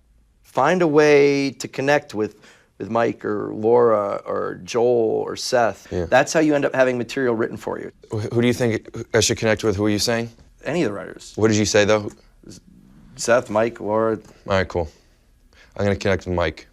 And I thought about it numerous times, at least what that represents. Like, you know, I've come into some self-awareness since that moment, but that was kind of like an inciting incident to like, yeah, this island's great, but I am alone on this island. Yeah. And, you know, maybe every now and then I nod to somebody. Yeah. But just the way you said that kind of. Well, by the way, it's a metaphorically, what's so interesting about you that is different than other comic voices is I think that you would be pleased doing something or making something or doing something funny for yourself that you knew to be funny and great, regardless of whether or not it ever necessarily got out to a whole bunch of other people. So that's why I started this. Yeah. You didn't, so when you started this, you didn't care about results? That's a cop-out. It's not that binary. It wasn't a priority, and I did it. I would have done it anyway. You make a living off this. And I'm so grateful, and I didn't know that this was going to happen, that I would be able to sell the type of tickets I can on the road now, and that this many people would do this, and advertisers want to have me to sell mattresses on. I mean, like... You guys sell mattresses? Well, I mean, we don't sell mattresses. We solve a need. Can I sell something right now? What can I sell? What should I talk about? Well, to be honest with you, I have to do some commercials for next week. I would love to do them with you at the end of this. All right. Will you, if timing permits, will you do some commercials with me? We'll see. I also like doing that because it teases the episode. Sure. I'm very expensive. I know. I'm not. You are. I never remember. It's 9 figures. Yeah. Oh, wait, is it 8 figures or 9 figures? No, it's 9 figures. Wow. Forever? No, I think that's a 3-year deal, 5-year deal, whatever it is. We don't have to talk about it. Wait, what were we saying? Oh yeah, when I did this, I want to make stuff because this is what playing with friends is. Yeah. This is I have friends now. You know, I when I was a kid, I wanted to play games with kids, and you know, that didn't really happen. Yeah. And probably the games were a little bit too complicated and too physical, and I was out on an island begging kids to wrestle with me. Yeah. But, and they had to read the rules beforehand, even though they were 6. And wash their hands. Yeah. You have to wash your hands and you have to know the rules before we play games. That's not how we play. Are you the heel or am I the heel? I'll be either, but you can't just keep switching. No. Okay. I love the rules that are in your head. Well, that's a true thing. I have become more flexible with that. You have, by the way, you have a different vibe is too easy, but you seem much less rigid. But there is a thing to being able to visualize something. When I could visualize it, I know what it is. Yeah. If my sound guy was different in the middle of an episode, it would be distracting. But like being able to make stuff with people, if nobody sees it, is worth it because I got to play. I feel that way about gambling. If I go to Vegas and I don't lose too much money, but I could play the whole weekend, I don't need to win. It was so fun. Yeah, that's what you spend money to go to a movie, you don't get the money back. Yeah. I feel that way about this stuff. However, when it becomes to a TV show and then you are going to spend time going to different networks with me to pitch stuff and like, which is a different skill set. Yeah. Like I won't shine unless I know what it is. You know, that's another thing that I didn't bring up. I don't think that's true. That's true. I think that's defeatist because I think it's no different from me. Like if you went with me, I would set you up to succeed because all you would have to do is be yourself and be comfortable with me dragging it occasionally back to what they need to hear. You understand what I'm saying? Yeah. Yeah. It's part of the game. All right. So what do you think about a show where I am a comedian and I go bowling sometimes? Back to the Rooster thing. Any show can be about anything. When you wrote the show and you had the pilot. Yeah. Do you have stories for episode 2, 3, and 4? No. So when I'm doing this, would you recommend to me, don't worry about episode 2? I would say when we went out to tell everybody the world, what we did have was the ability to talk about an arc that we were interested in pursuing for every main character. And it all involved loneliness or more specific than that? We did it in the first year. We said, Walt's going to be desperate for, Greg's friendship, and he's going to worry about losing his job to Greg's ex-wife. You know, Greg is going to try and find his community and find his people, and maybe try to break free of this lonely guy who hasn't hooked up with anybody since he's been divorced. So it's really one thing for each character. Yeah, kind of a season-long arc. And then depending on what stories you do, we'll do this one. Oh, this could tie into this. It doesn't have to. And by the way, a lot of them changed. It's just, I think that the thing that people don't understand about television is how TVs work.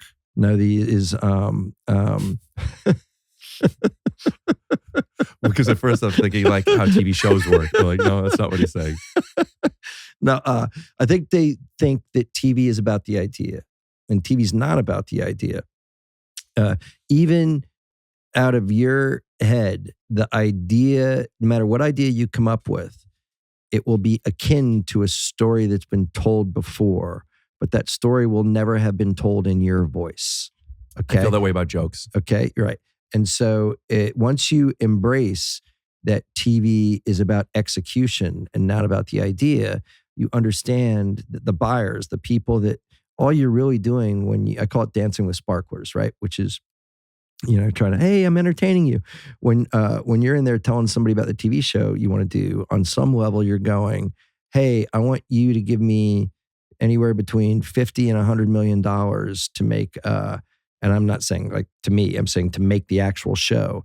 And you have to trust me that I'm not just going to piss it all away.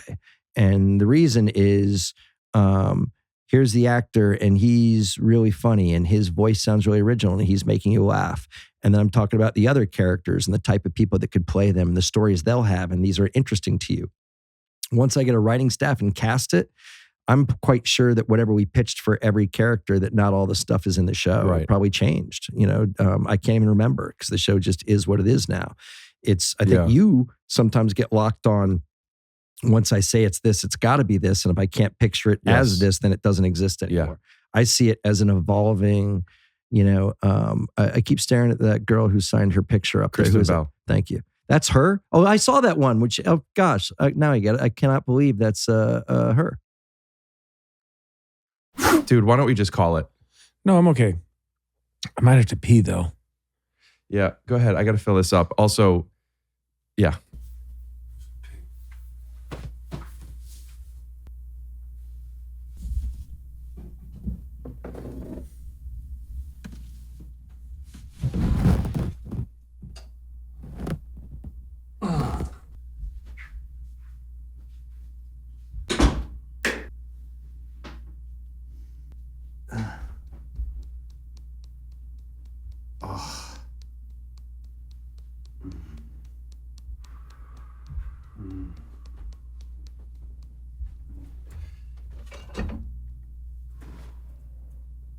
Paul, are you coming? I did. I'd do that. You do what? What? No, I was thinking about an old episode of yours. I just got distracted. What were you talking about? Jerking off to Kristen Bell. If things being fluid. Yes. Semen, for example, Gooners. I loved that movie. Goonies, different. Goonies, Gooners, I've seen and Goonies. Goobers. Gooners is a new one. The Kristen Bell's in it.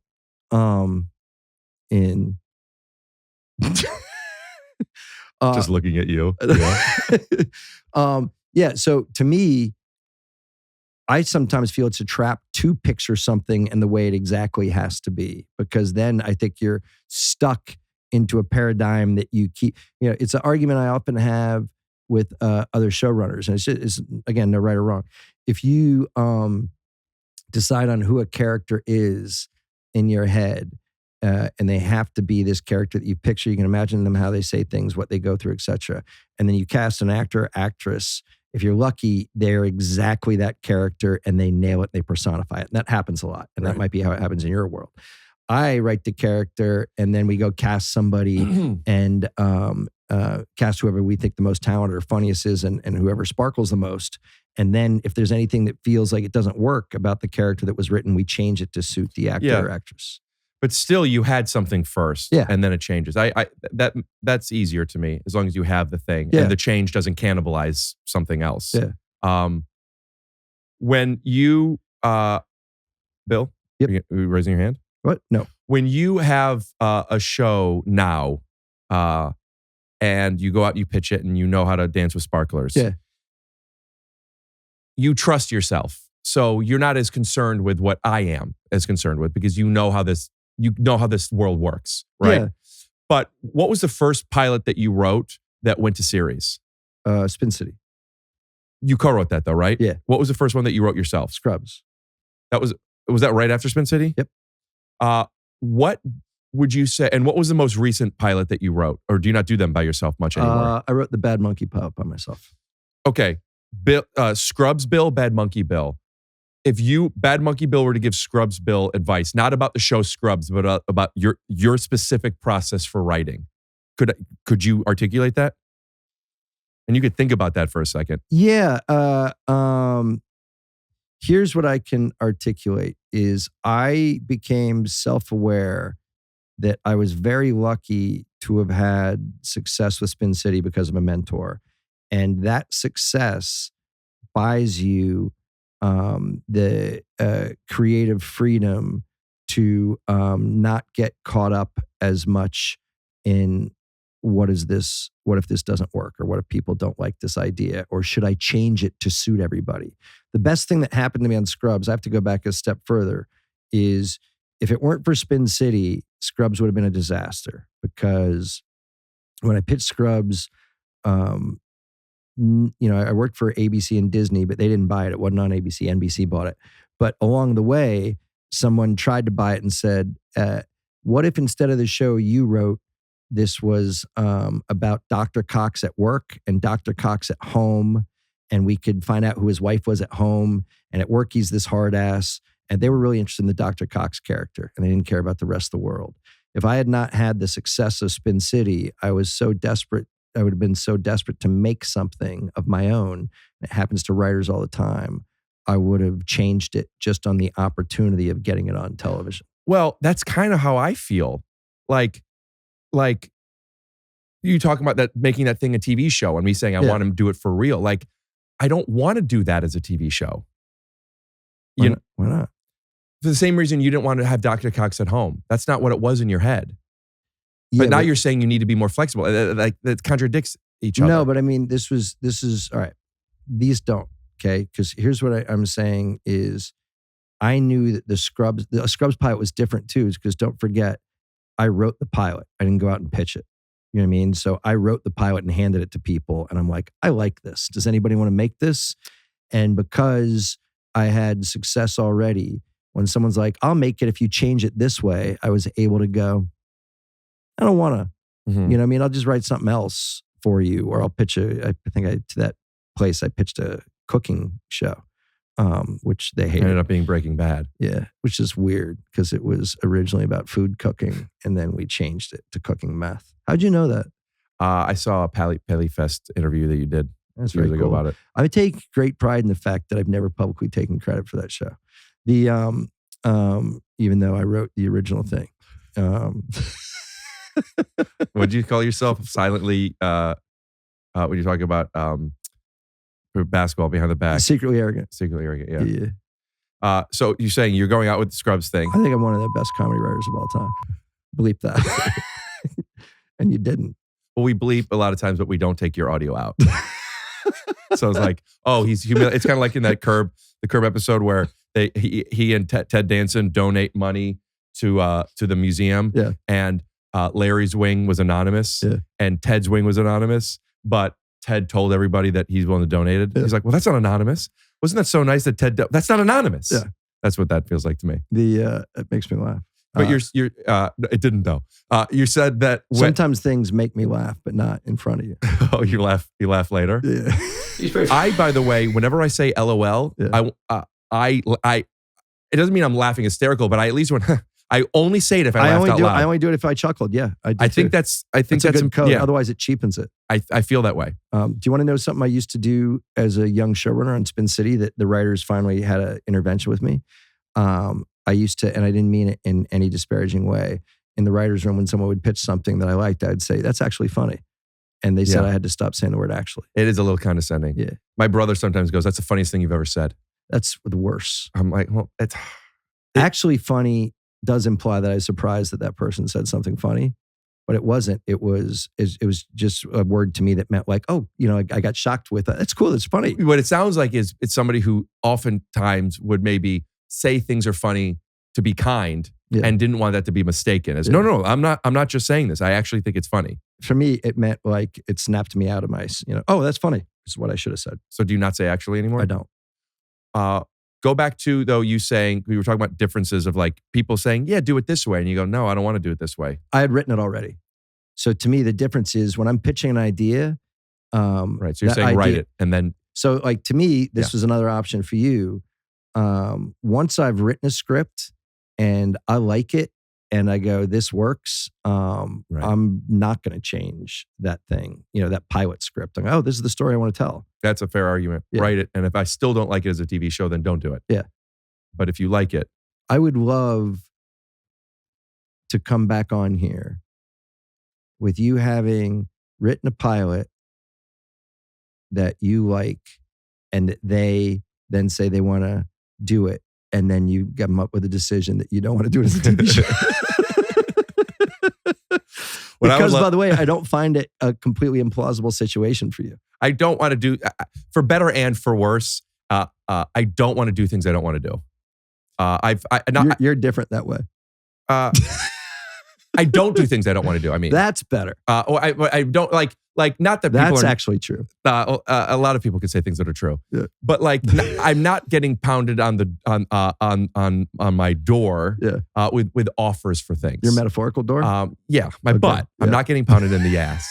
But like there are jobs that I've been offered and there are auditions that like they really want me for something. Small shit. It's all small. But I'm like, I don't want that. I don't want to do that. I don't want to do that. Isn't it nice to, all right. And I have another question for you back to my folding in anything that can be folded into anything. That one didn't work. Bleep it. Now, would you trim that down in editing, everything you just did? Yeah. Or would you just rewrite it? I would rewrite it. Okay. I have something I want to ask you in a second. But tell me what you were just saying before because I had a point to make. Not doing things I don't want to do. Luxury. Yes. Okay. So you've reached the point. I knew you when you were at a place in life that, and there's no blame in the arts, especially of having to doing anything you can to eventually be able to do what you want to. You have to pay bills, you have to pay rent, you have to be able to survive out here. Isn't it glorious to be in a position in life that you can say no to something that you don't want to do? I literally think about it every day. Yeah, it's awesome. I think about it when I wake up and I don't want to get out of bed right away, and I'm not working that day. I'm like that. I'm okay. I'm supporting myself. Yeah. I think about it with this podcast. I think about it a lot when I have friends on and we just get so stoned. Yeah. And it's like, why does anybody want to watch this? Yeah. But we're funny enough, and people want to watch it. And like, I get to make it's insane, incredible. Right? I feel that every day still that I get paid to do something I would probably be happy to do anyways, sit around with funny people and write stuff and make stuff. I think it's insane. So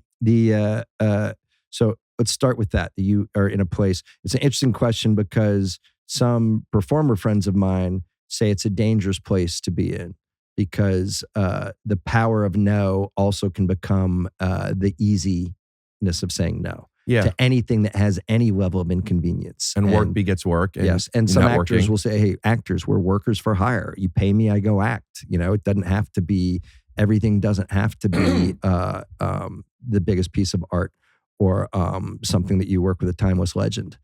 We'll get B-roll later. And I do apologize. I'll put up your Instagram. I got to find it. But he makes these action figures of people. And this is from the I Am Phenomenal.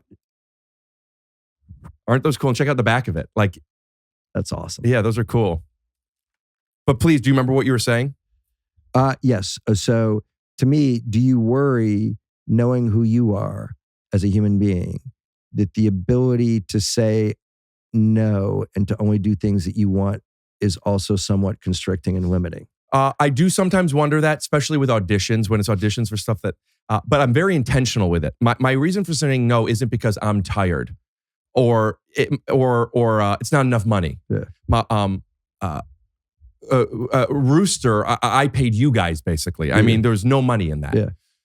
When I do something, I want to have a reason to do it. It's not that I want to have a reason to do it. Yeah. That reason could be money, very much so. Sure. I have not really been in a position much in my career that I've ever made that kind of money where I'm like, I got to do it for the money. Yeah. It's usually because I know I could kill this. Yeah. Like if I could be really funny in it, or if I believe I could be funny in it, even especially if it's in LA and I could be funny in it.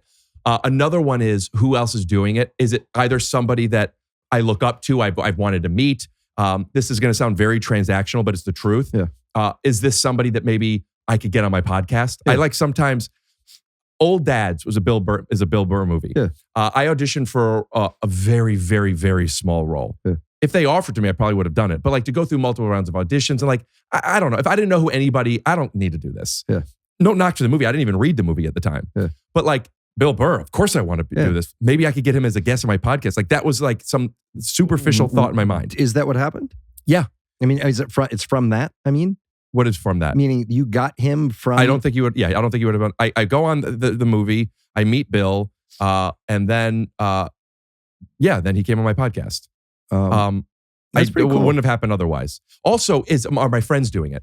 Like, I can't imagine you asking me to do something that I wouldn't want to do just because it's like, I know going onto your sets and when Zach's directing, I mean, it's literally, it's this. It's just much more on a bigger scale. It's just going.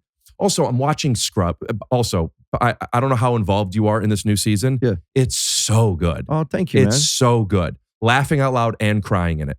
And I'm watching and I'm looking at all the executive producers. And same with Rooster. And like, I know so many of these people. You know them. You play basketball with them or hang out with them. It's crazy, right? It's so cool. Yeah. So like, Dax told me something years ago. I don't remember if I ever told you this, but Dax Shepard is a bit of I don't know if role model is the right word, but kind of like, he's gone through so much. I think we have similar mindsets of certain things and similar insecurities. And like, I go to him for, he's a role model for me. And I go to him for advice for certain things. And he speaks so anecdotally highly of you and he calls you Ricky, which makes me happy. He's, because only certain people have ever called me Billy and I allow it from those people. And when anybody else calls me, that makes me crazy. What do you want me to call you? Mr. Lawrence? No, I like Bill. Billy's not my thing. Okay. Is that Bill. okay? Yeah, that's You fine. can call me Bill or Ricky. All right. I'll call you Bill. There was on Undateable, there's a thing called upfronts where, especially for network television, once a year, you go to New York and you pitch your show to the advertisers. Yeah. And you usually bring the stars of the show to help sell Dancing with Sparklers. And the first year it was Brent and Chris and they went. And then it was either the second or the third year, everyone went except for David, Finn, and me. It was Chris, Brent, Bianca, Bridget, and Ron. I don't even remember that. That's really funny. And I always wanted to go to that because this was my first TV show and it seemed cool and there's parties and Brent told me like you guys were going out and hanging out and having a great time. Yeah. And I felt bad. That's probably the best weekend I ever had in my life. It's funny stuff, Billy. I wanted to go. And I also felt left out and there's a lot of ego involved. I have such no perspective, but that show, that's why the sixth lead even created like, my friends are on this show. I didn't have that many lines. I didn't feel like I was funny in it and all stuff that like is a lottery ticket that I would take like that tomorrow. Like I just didn't get it. And I was feeling insecure and left out.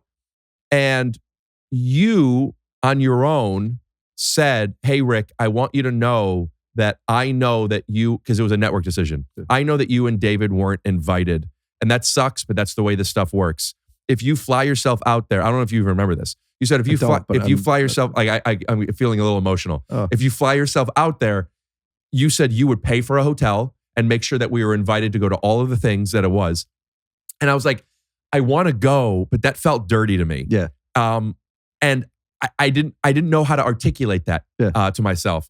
And I called Dax, and Dax said, and I've thought about this many times for different things. He goes, never raise your hand for stuff in this business. Yeah. Just when you're asked to do something, show up and do it. And your job is, these weren't his words, but what I took from it was something like, yes, you're supposed to be good, know your lines and stuff, but your job is to have people like you. Yeah. Make sure that people want to work with you again. Yeah. Don't go to this thing. Yeah. And it made it so, I'm like, oh, good. I needed to hear that because I'm like, I don't want to go, but like, I want to experience it. Don't. Like, that's not, you weren't invited to this thing. There's no reason for you to go to it. Anyway, I bring this up because one, thank you. That was so sweet of you. Awesome. And so unnecessary to even call me about it, let alone to pay for me to be there. But this idea of like working with people who you want to work with and who want to work with you. Yeah. I want to have that. I want, even if I don't want to do something, I want to be, people like being invited to places, you know? Yeah.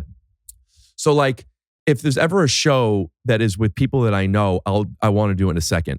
If it's people that I don't know who it is, and I don't think like, that's not my wheelhouse, I don't want to do it. Yeah. But then our other argument is, but why not challenge yourself? Right. Try to do it. And who knows? And by the way, and everybody has a story just like your Bill Burr story, except they didn't know the person beforehand. And they didn't, have that innate, like, oh, I would love to connect myself to this person. So to me, it can sometimes be limiting. The other thing that I wanted to fold in, like a croissant sandwich, is that it? My kids hate it that I say croissant, which is the correct way to pronounce it. It's not. What's that? That's not the correct way to say it. It is. It is. It's. That's how you say it in French. Yeah. That's the correct way to say it in French. Yes. Yes. So but it's also the correct way to say it. Okay. Because they invented it. See. That's funny. Put this back in the spot because I like that you kept fidgeting it. Put it knocking down. Yeah, put it in a way that it's going to keep knocking down with your microphone. So the other thing I was going to say, which I wonder if you've limited yourself or not, and this is a sincere question. Also, how much people are tuning in for a Bill Lawrence interview, and it's a therapy session for me. No, but I find it that's this fascinating. podcast. It's okay.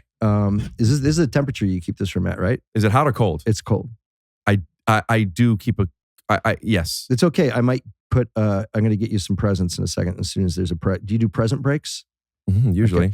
Okay. You know what? That's a good joke. I'd like to give you a hand. A quick present break, but no, I wanted to ask this. No, but later, will you return the favor? This is going to be yes. This is getting up and this is not getting up. Do you think that your attitude towards creating and having to picture it in your head to the place that it's something that works creatively for you? Those are two separate things. Pardon me. Knowing it works is not the same thing as being able to picture it. If I could picture it, I don't know it works. I don't know if it's good. I just need to be able to know what it is. All right, that's valid. My issue is, I would say that the greatest learning tool in my career to get me from point A to point B, those are two different points. Mm-hmm. Is failure, right? I failed a ton. Sure. And you're going to tell me I'm incorrect. I don't think you failed that much because I think that your style is I would think Undateable was the closest thing that you had to failure, and it wasn't a failure. And it was because you're still somebody that was a neophyte in the business. And you got cast in a major network television show. Neophyte? Somebody new to it, new and a little oblivious to how everything works, and likes to fight. And is a little dick. Yeah.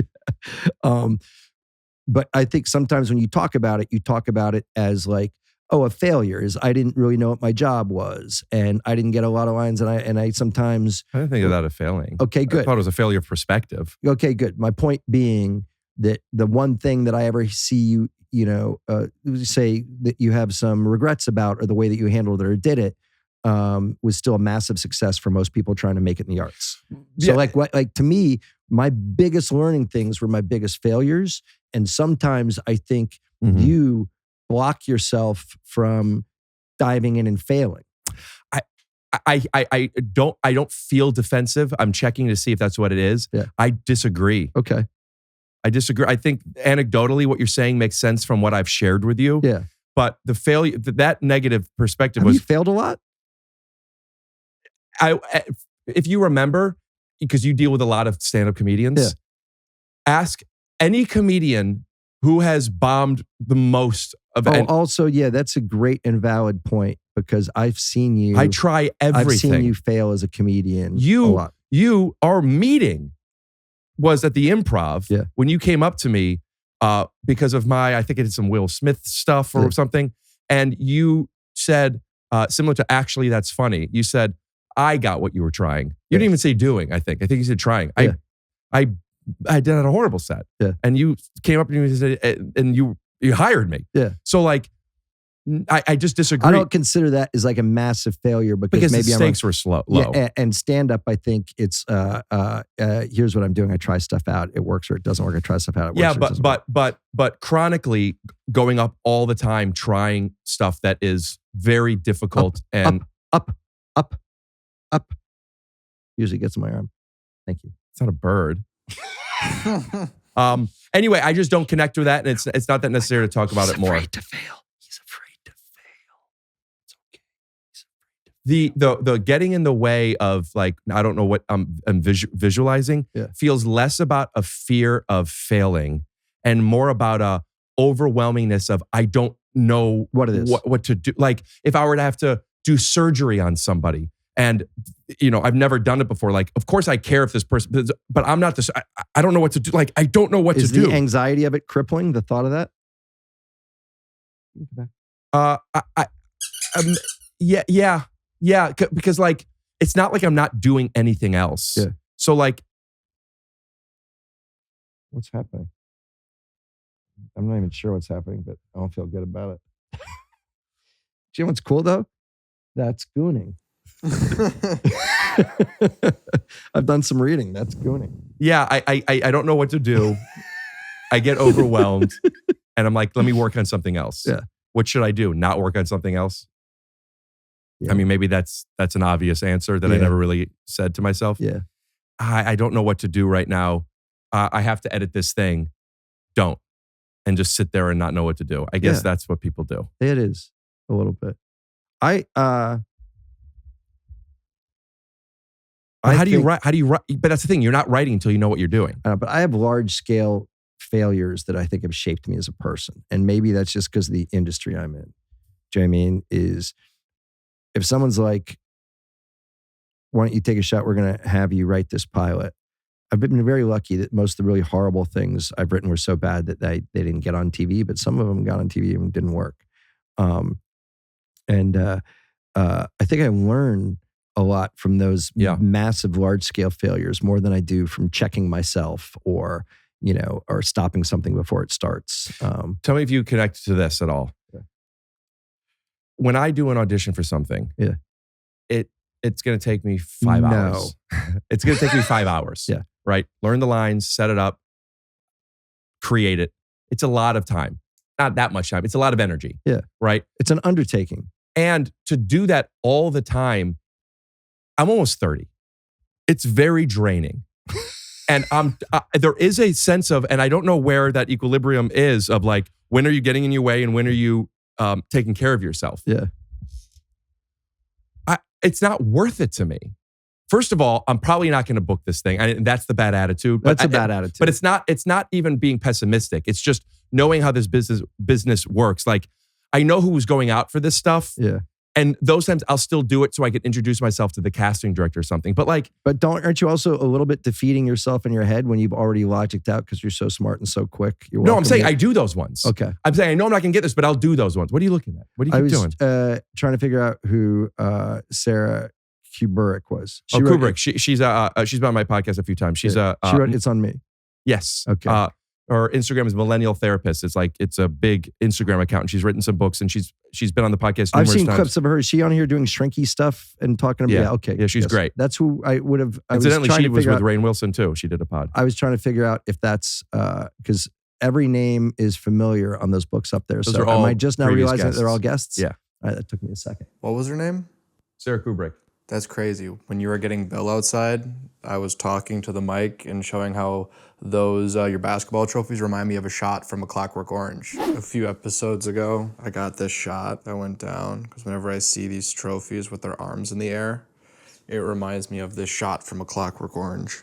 It is actually a super similar shot because there's the naked woman picture and then under it was the statues with the arm up. Anyway, I think I hear him. Stanley Kubrick. Mm-hmm. It's his daughter. He was great on the podcast. Thanks, man. Yeah. Is that his daughter? No. we're in the minutia now, and I don't want to do this anymore, but I'm still going to say this thing. Yeah. If it's something that isn't that, like, I'm saying, even if I don't think I'm going to get it, that's not going to stop me from doing it. Yeah. What's going to stop me from doing it is if I don't think I'm going to get it, and I'm not good in this. Like, I don't care about this. Yeah. Why do it? It's draining. That's it. But you're saying, well, I'm saying what's an interesting conundrum. Where would your life and career be if you hadn't found this and you had to be doing every one of those things that came into your lap? Because you are very good and I've seen you act, you can be anybody and do anything, and you can sometimes outshine the material, which is a rare piece of talent. And sometimes I look at people that have found a revenue stream or found a thing like this that's great, and that they have the power of, no, I don't have to do anything because I have to anymore. There's a difference between sometimes limiting? Yes. There's a difference between not doing stuff that you don't have to for money, which is that great luxury. Yeah. And then there's not doing it because, like, I don't need that. Here's another thing. I'm on a podcast every week, and I'm grateful for it for so many reasons. The social aspect, the money aspect, the creative aspect. Like, there's all the things I'm so grateful for. There's also this pool of things that, like, why don't I want to do it?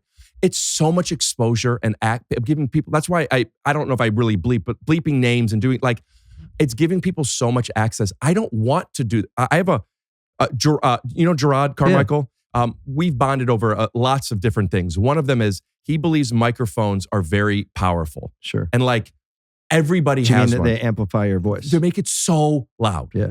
And everybody could have access to one, have something to say, or don't say it. Yeah. And there are a lot of times where, like, you do this every week. Not everything is, I don't need to be doing this all the time. No, but I like it. I'm impressed by it because I've been, I'm a writer, and I don't have to do what you do and be ever have a face or a voice in front of people. And of late, I've been talking a lot about my shows and whether it's for promotion or campaigns. And I so quickly get tired of my own voice. And I think that's also a skill, to inherently believe that what you have to say is interesting enough that not only are Let me you interrupt you. enjoying it. Your voice sucks. But I have to say is important. Does that make sense? A little. Sorry. What if I Sorry, I didn't mean that at all. No, I wish I could act. I was going to try and talk on a higher register the rest of the thing, but it's a huge commitment. Well, that's probably how you talk to a waiter. Is it better voice? Excuse me. Yeah. Excuse me. Can I get a little more water? I'm going to have a vulnerability hangover after this episode. It's okay. I won't. Yeah. So many things to talk about. But also, like, oh, let me give you a gift. It's applause. All right, well, I gave you a hand. What are you going to give me? I saw this in his car, and it's fucking freaky. So let me explain to you. It's a spoiler a little bit, but I really like, and I know why this came to me, but wait. I got a text from Zach, and I thought it was going to be asking a question, and he texted me, he goes, was Bill funny? You know what the end of that question is that he didn't type? Funnier than me.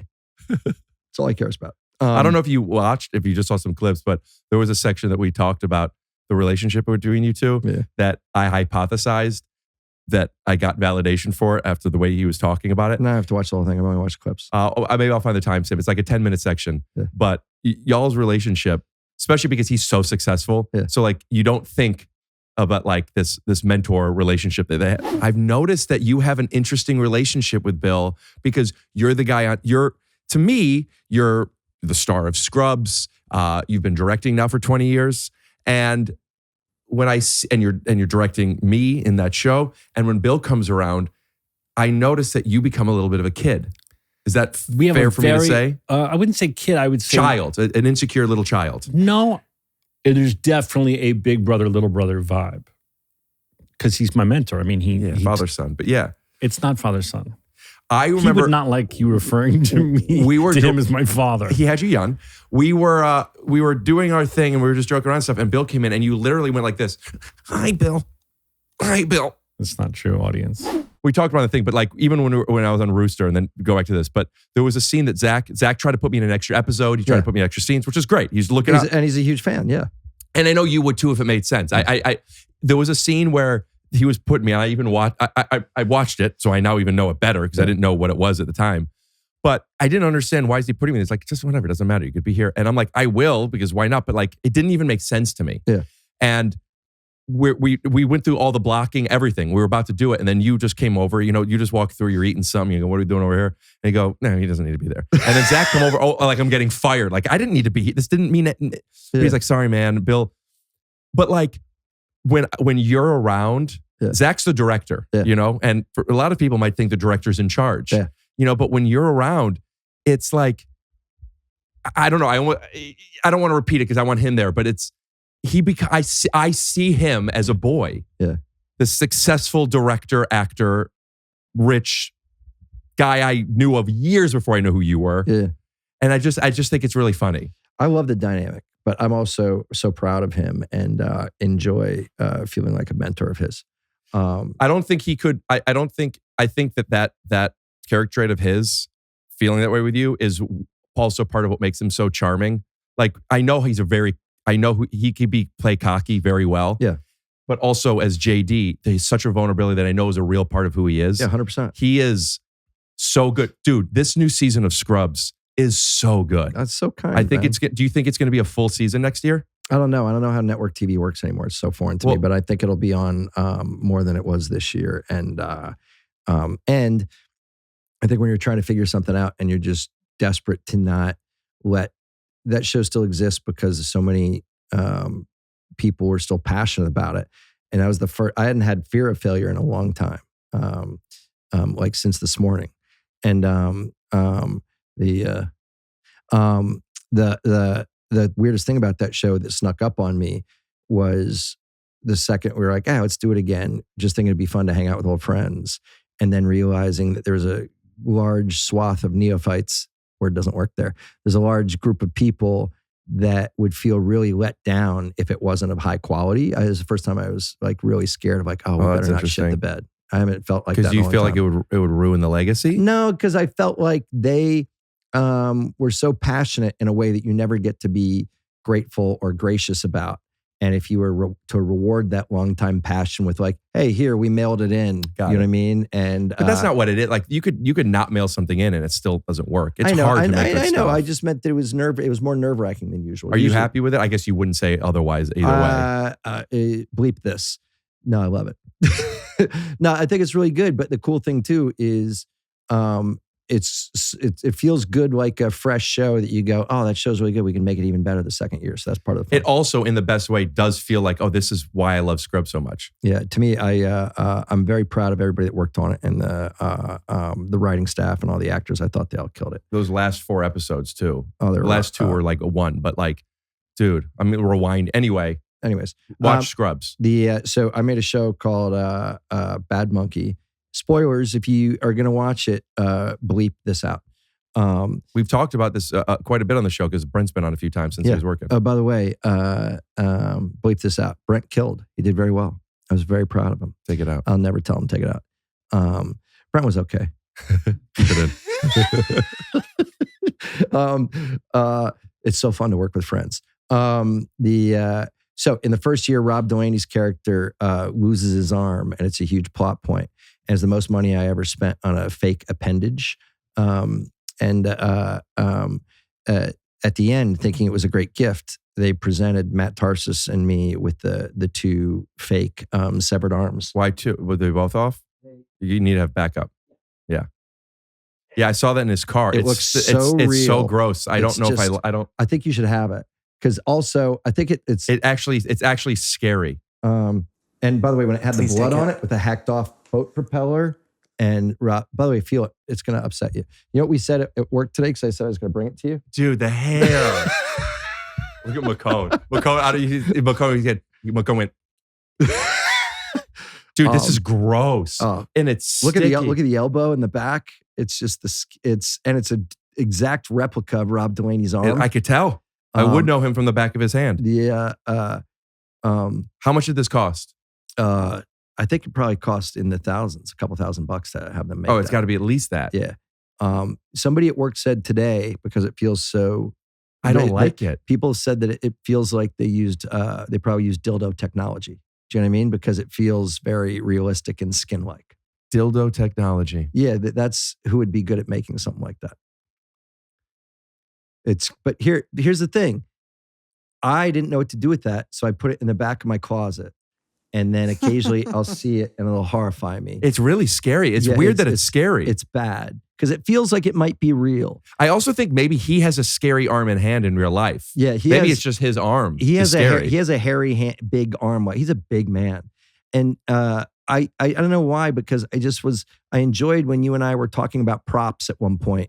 So, and then I thought, man, if there's ever somebody that if you ever had anything from me up on your wall as a podcast guest, it should probably be that. But I'm not going to put this up there. It's too creepy. But there's got to be some use for it. I haven't figured out a use for it. I'll figure it out. Maybe. But it's a gift. This is really... it's disturbing, right? I don't... If I end Do you know the fingers work? Because remember, part of the thing was that it was found with the middle finger. And they had to make the appendages work. Bruh. Okay, question for you. Yeah. I'm actually surprised at how grossed out I am by this. Yeah, it's upsetting. Yeah, there's something about it. It's very well done. If I end up like, this is weirding me out, I don't want this anymore. I could give it to somebody. You can give it to someone or you can chuck it. Yeah, okay. But I hope... You want it? Yeah. Yeah, I don't know why this is bothering me, but I would love to use it for something before I get rid of it. If you can think of something, great. But if not, it's fulfilled its use for me. And here's what I know. You know my boys. Either of my boys to have that is going to lead to a problem and something bad happening. So there's a repair I have for a refrigerator that needs to happen. Yeah. And they're coming to pick up the refrigerator and bring me a new one. Yeah. I wouldn't see the reaction, but leaving this in the refrigerator would be fun. That would be pretty fun, yeah. It's so upsetting though, isn't it? How real it feels and the weight of it. Yeah. You want to hold on to it for a little bit? I don't like it. It's super upsetting. It's super clean. You don't have to be grossed out. Yeah, it's weird why it is so gross it's to me. It's disturbing and feels like touching something that you would pick up a dead animal or something. But it's really, really upsetting. Thanks for that, dude. Yeah. Well, I try to. That's not as nice a present as that. Ludlow. Are you excited to be on that show next year? Is that real? Yeah. Yeah. There's actual fun, like you being involved in a story. But pitches. you remember that you were talking about that I would be great as a romantic character. Yeah. So I'm not going to tell you what that is yet.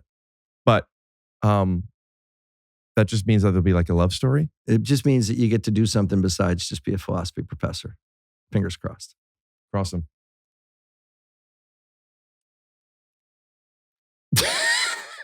Fingers crossed, and seeing that makes me super happy. Yeah, you know what I'm trying to think of, like, is there like something I could do, like whenever guests come in, I always have that under something. I got to tell you, I thought there would be so much fun to be had with it when it was first given to me. And so far, it's 100% batting average on people just finding it disturbing. Yeah. It might have been a bad gift. So the philosophy character comes back in season 2. Yeah. This is not holding you to anything. Yeah. But like, you know me, you know some of my wheelhouse. Yeah. You don't know all of my wheelhouse. Yeah. And do you then write to what you know? Is there ever anything, or is it too much time? I'm not asking this as a favor. I'm asking this as a creative, like even if this wasn't me. Is there ever anything where it would be like, hey, Rick, here are some ideas that we want to do. What do you think? And is there a world where I then pitch stuff to you? I think that the way as an actor on that would definitely be what your show that you're never going to get over the hump and ripe will be. Definitely. I'm just pushing you. I'm pushing you. I just the other way. Okay. Oh my God, I love working with you.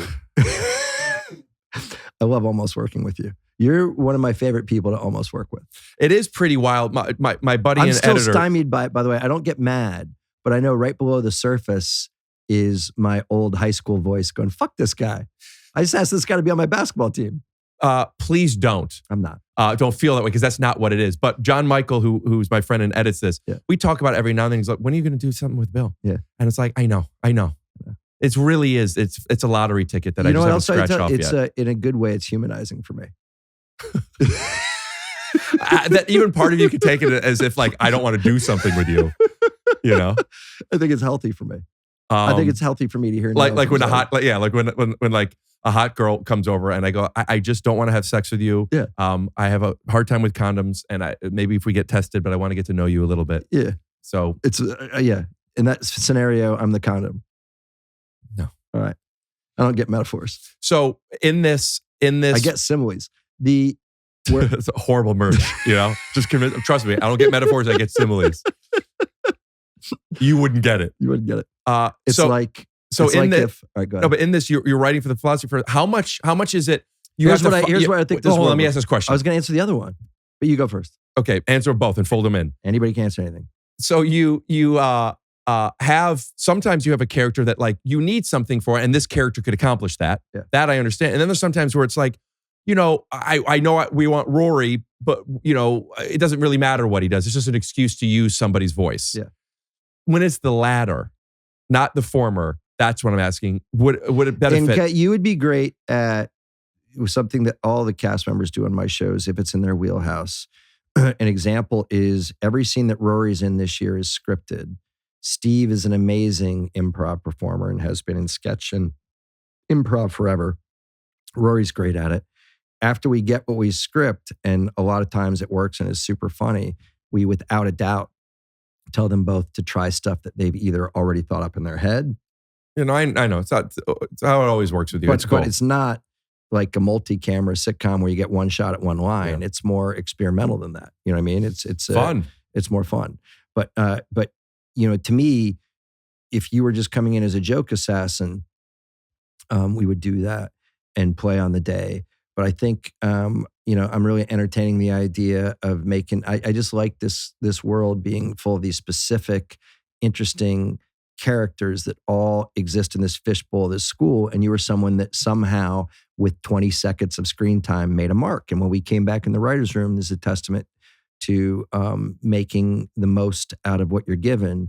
We talked about all the different characters that people would like to see again, and you were one that they're like, oh, it would be fun to see him teach. It would be fun to see him in a story. It was fun. There was another dude that did that, and you can look for it. It was very interesting, but on Rooster? Yeah, and I don't know if he's come in it yet, but he's the guy that plays the head of the board of trustees. And he is another improv actor. And I think he only had one or two jokes, but he did one joke so well, and I won't spoil it. It's great. It hasn't happened yet. But same thing. People are like, oh, that guy's funny. You got to keep him in this world. You know, it's how Annie Mumolo, who was, she is. She's Kristen Wiig's writing partner, and she wrote Bridesmaids, and she was one of the leads and wrote Barb and Star with Kristen, and she plays John McGinley's assistant, and she started just kind of, you know. I didn't realize that she did all that other stuff. Yeah, so she's. I know her as a performer. I didn't realize that. Yeah, she was. Cool. And so she started kind of. You know, going, she's really good in the show. Really funny. Do you know what I mean? And started kind of adding things to that character that made people go, oh, I want to see what that deal is. That feels like it could be more interesting and richer. And, you know, she, you know, in real time, that became a bigger thing just because Steve enjoyed it so much. Cool. You know? Yeah. If I were to ask you what shows you would want me to plug in order, and for no reason. I don't care. You want to? No, but there's subtext to that. Okay. You know what the subtext is? No. What are you most excited about? Are you not allowed to say that kind of stuff? I don't say that. It's like saying what kid's your favorite. I know what kid's your favorite. Just the fact that you laughed, you know? Bleep it. Okay, so he's third. It's in order how they came out. No, I don't. I honestly don't think that way anymore. I'm so happy and grateful to be doing all this stuff. Right. And I believe that. Not to bring it back around. Why? We'll bring it back around to something you said.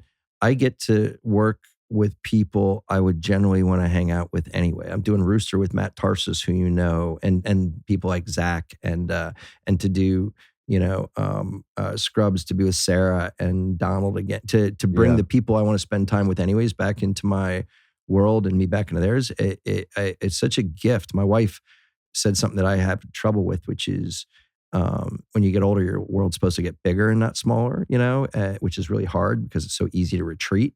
So to me, the gift of all this stuff is to be able to do some version of what you're doing here, which is bringing a community to you or having a community. I get to do that at work all the time. It's so fun. At the highest level. I mean, literally winning Emmys doing it. It's so cool, dude. Oh, that's so kind, man. And I'm not good when people say nice stuff. I'm so grateful for it. And I get to work with so many hugely talented people, some that have been on here and tons that you know. So I'm the luckiest guy in the world, man. Tons of, you just keep giving people jobs. I mean, that's not just being a mentor to people. Do you know that every time a bell rings, someone gets a job? Someone? Because anyone can get a job. Anyone could get a job anywhere. But yeah, I remember that just from Undateable. I remember because I met everyone there the first time. Yeah. But so many people worked on something else of yours. Yeah. I was talking to DeWaltz yesterday. Adam ran the second writer's room the second year of Bad Monkey. It's just part of the fun, man. Yeah. I am very grateful that like I was in Rooster for a couple episodes and it seems like maybe even more, which would be awesome. Not expected. Not asking for it. What's so interesting about you're so talented. Do you find this, by the way, you never lobby, you're never asking me, you're never hitting me up. And I mean that not in a way of like, what are you doing in your career? Like so respectful and so lovely. And it makes me think that our friendship matters first. Have you noticed, I've noticed lately, I don't know if I need to, this is a sidebar. Have you noticed that, what do you think of people that are so brazen, understandably, that we've all struggled in trying to make it out here and young people that want to make it? We were both that once. What do you think about people that are so brazen that they might be like, oh, Rick, you know Bill Lawrence, will you give him this script even though I've never met him? Do you find that an admirable quality or do you find it Great question. Yeah, I've really been struggling with it. So I think if you have to have it or not have it, I think you should have it. There's tact to it. Yeah. There's and being aware of what you're asking. I am someone who very much believes in asking for stuff if I feel like it's something like I've never asked you for a job because that's not how this stuff works. Yeah. I think if I ever saw something of yours and I'm like I would be good in this, in a second I would tell message me in a you. heartbeat. Yes, I'd be really proud of this. I've asked you for stuff before outside of could I play in your basketball game? Yeah. The only times I've ever asked you for stuff was, and you've done them still, but a few times, hey, I want to talk to you about something. Just I'm looking for inspiration. Yeah. Like I want to get inspired about something. I remember after a breakup a year and a half ago, I was having a hard time. I'm like, I need to write something and I'm having a hard time. Will you just meet with me and can I just tell you some ideas and tell me something you like? Yeah. Not asking you to sell it for me. Yeah. That being said, I've had some podcast guests on that I only had on because I asked. Yeah. And I don't expect them to do it. Yeah. People ask me to come on the podcast or ask me if I could introduce them to people's podcasts or you or shows or whatever. And if it's ever somebody where it's like, DeWalt is not a real example because you've worked with him more than you worked with me. But let's say you didn't know John for whatever reason. You would be super comfortable going, would you ever meet with this writer and his wife? Because I don't think that I'm asking you for a favor, John. I think that you guys would offer value to each other. Yeah. I actually did this recently with you, and funny that you brought this up. I asked her something, and I know it's not happening now because there's somebody else doing it, but my cousin is an executive assistant, and she's been working for, believe it, for I put it in the pile of names. Yes, in the pile. But she got in the pile. No, for real though, but it meant something to me, and I said, make sure you guys talk to whatever this person, yeah. And I don't have any expectations of that, but my point isn't like, oh, my cousin wants something. My point is, she is so good. She's helped me out with stuff. I want her to be my assistant. And she had a real background and was someone that without knowing you should have been considered for that So job. in that, I feel comfortable saying, hey, Bill, I want to put this on your radar, not asking you for a favor. Yeah. I think that's a skill. That's something that a lot of people, as much as there's people that are overly brazen and ask for stuff and feel entitled to things, there are people that are talented and good that just are too shy to speak up and say, hey, can I show you what I made? Yeah. I think I'm in the camp of speak up, but not to ask more than once, and not to burden somebody else with it. Yeah. But that probably has to happen to you constantly. You even said there's a long line of probably people that you've even worked with, which is another reason why I don't want to ask you for that. I'm grateful for it, but I'd do anything for you. Okay. Would you be my camera guy for the next couple weeks? I'm more into sound. But yeah, I would. I have a cousin that does sound, and he does look. I don't want to say he looks exactly like me, but his vibe is enough like me that you then when you Like if I met him, I'd be like, oh, do you remind me of Bill? Yes. Yeah. I just got an injection in my shoulder by a guy who reminded me of you. Really? Yeah, for real. Why? So much so. How come? I don't know. Was he super wealthy? He's a surgeon. Probably from doing different stuff. Do you take peptides? I just had a meeting with somebody about it, but no. Okay. Yeah, I know. You started them? I like the one. It's called something 15. Yeah, 157 or whatever. Because I was in so much pain from all my sports And it worked, surgeries. huh? It made my pain go away. Yeah, well, because it's anti-inflammatory. It's a non-inflammation thing. All right. Well, we'll talk about that in the next episode. But Okay. I might ask you who your doctor is. Sure. All right. Check out Scrubs, Shrinking, Ted Lasso, Cougar Town. Come on. Go back, watch it. Rooster. Bad Monkey comes Monkey. on the fall. Yeah. And what else we got? Doing this thing, I Suck at Girls with Justin Halpern and Patrick Schumacher. Oh, you're back with Justin and Patrick. Yeah. Well, they're doing all the work. It's based on Justin's book. It's really funny, really good. And it's going through Duzer? Yeah, because we did a show originally called with Chris Maloney that this show is kind of the same project, so we all have to be involved in it again. Right. What was that Chris Maloney show? It's called Surviving Jack. Yes, Surviving Jack. Yeah. Surviving Jack was turning I Suck at Girls, Justin's awesome book, into a show about the dad when it was really kind of a raunchy, super baddish story about kids in high school. And that's Kind of like what would have happened to Scrubs if you made it just about Dr. Cox at home. Yeah, there you go. One last thing. Yeah. You said that, Rick, sometimes saying no gets in the way of, and yes, I agree. Yeah. Do you say no to things? All the time. And is that different because you've had what you think is more failures than me? Or is it different because you're doing so many things that you want to do? Like, don't you think saying no? I think I'm not having a hard time connecting. I think there's a real balance. Okay. I agree with that. So I think that having the ability to say no to things that you know inherently won't make you happy and aren't right for you creatively is a great thing. I also think the slippery slope is that not having to say yes to things can sometimes drift into eliminating your drive or your ability to take chances. Yeah. Okay. You know what I mean? Yeah. And to go, oh, this is out of my wheelhouse, but it's still good. And what if this is a big swing that leads to something that I discover about myself? And I like to think I would do it. that, but I need to be more conscious of it. Yeah, I witnessed it with my wife talks about it a lot. She's an amazing actress, an amazing comedic actress, by being the lead of so many shows over the years, some mine, some that had nothing to do with me. She got to a point that, just the thought of, do I want to leave my family for this many months to do this thing that I'm not sure I'll nail? It became too easy to say no. And she's now back out in the world doing a ton of things, Yeah. Good perspective. I'll at least add that into my, Even picking one thing a year that you go, this might be the thing that is out of my comfort zone, but I think I should try it. Yeah, I do more than one thing that way. All right. But maybe I'll do even more than it could two just things. It could just be gooning. Yeah, buddy, I tell you something. If I don't know for sure what gooning is. I mean, I'm just looking at that hand. It's fucking disgusting. If I stopped doing that, I think that I would have a lot more time. Does gooning mean masturbating by any chance? Oh, yeah, dude. If I stopped gooning, I'd have a house by now. Yeah. Brett Goldstein and Neil Goldman, who runs Shrinking, are going to be mad at me because we talk about gooning a lot. And I've never, I think they both know what it is, but I don't know what it is. What is it? I guess it's like they make masturbation a lifestyle. Oh, and it's that's just being a guy. I've already done No. Yeah. No. They don't go to work. They don't do this. They I mean, there are times.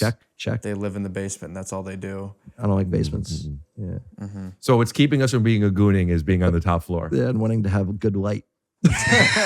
All right. Theme music. Scoot doo, blabbity blue, scoop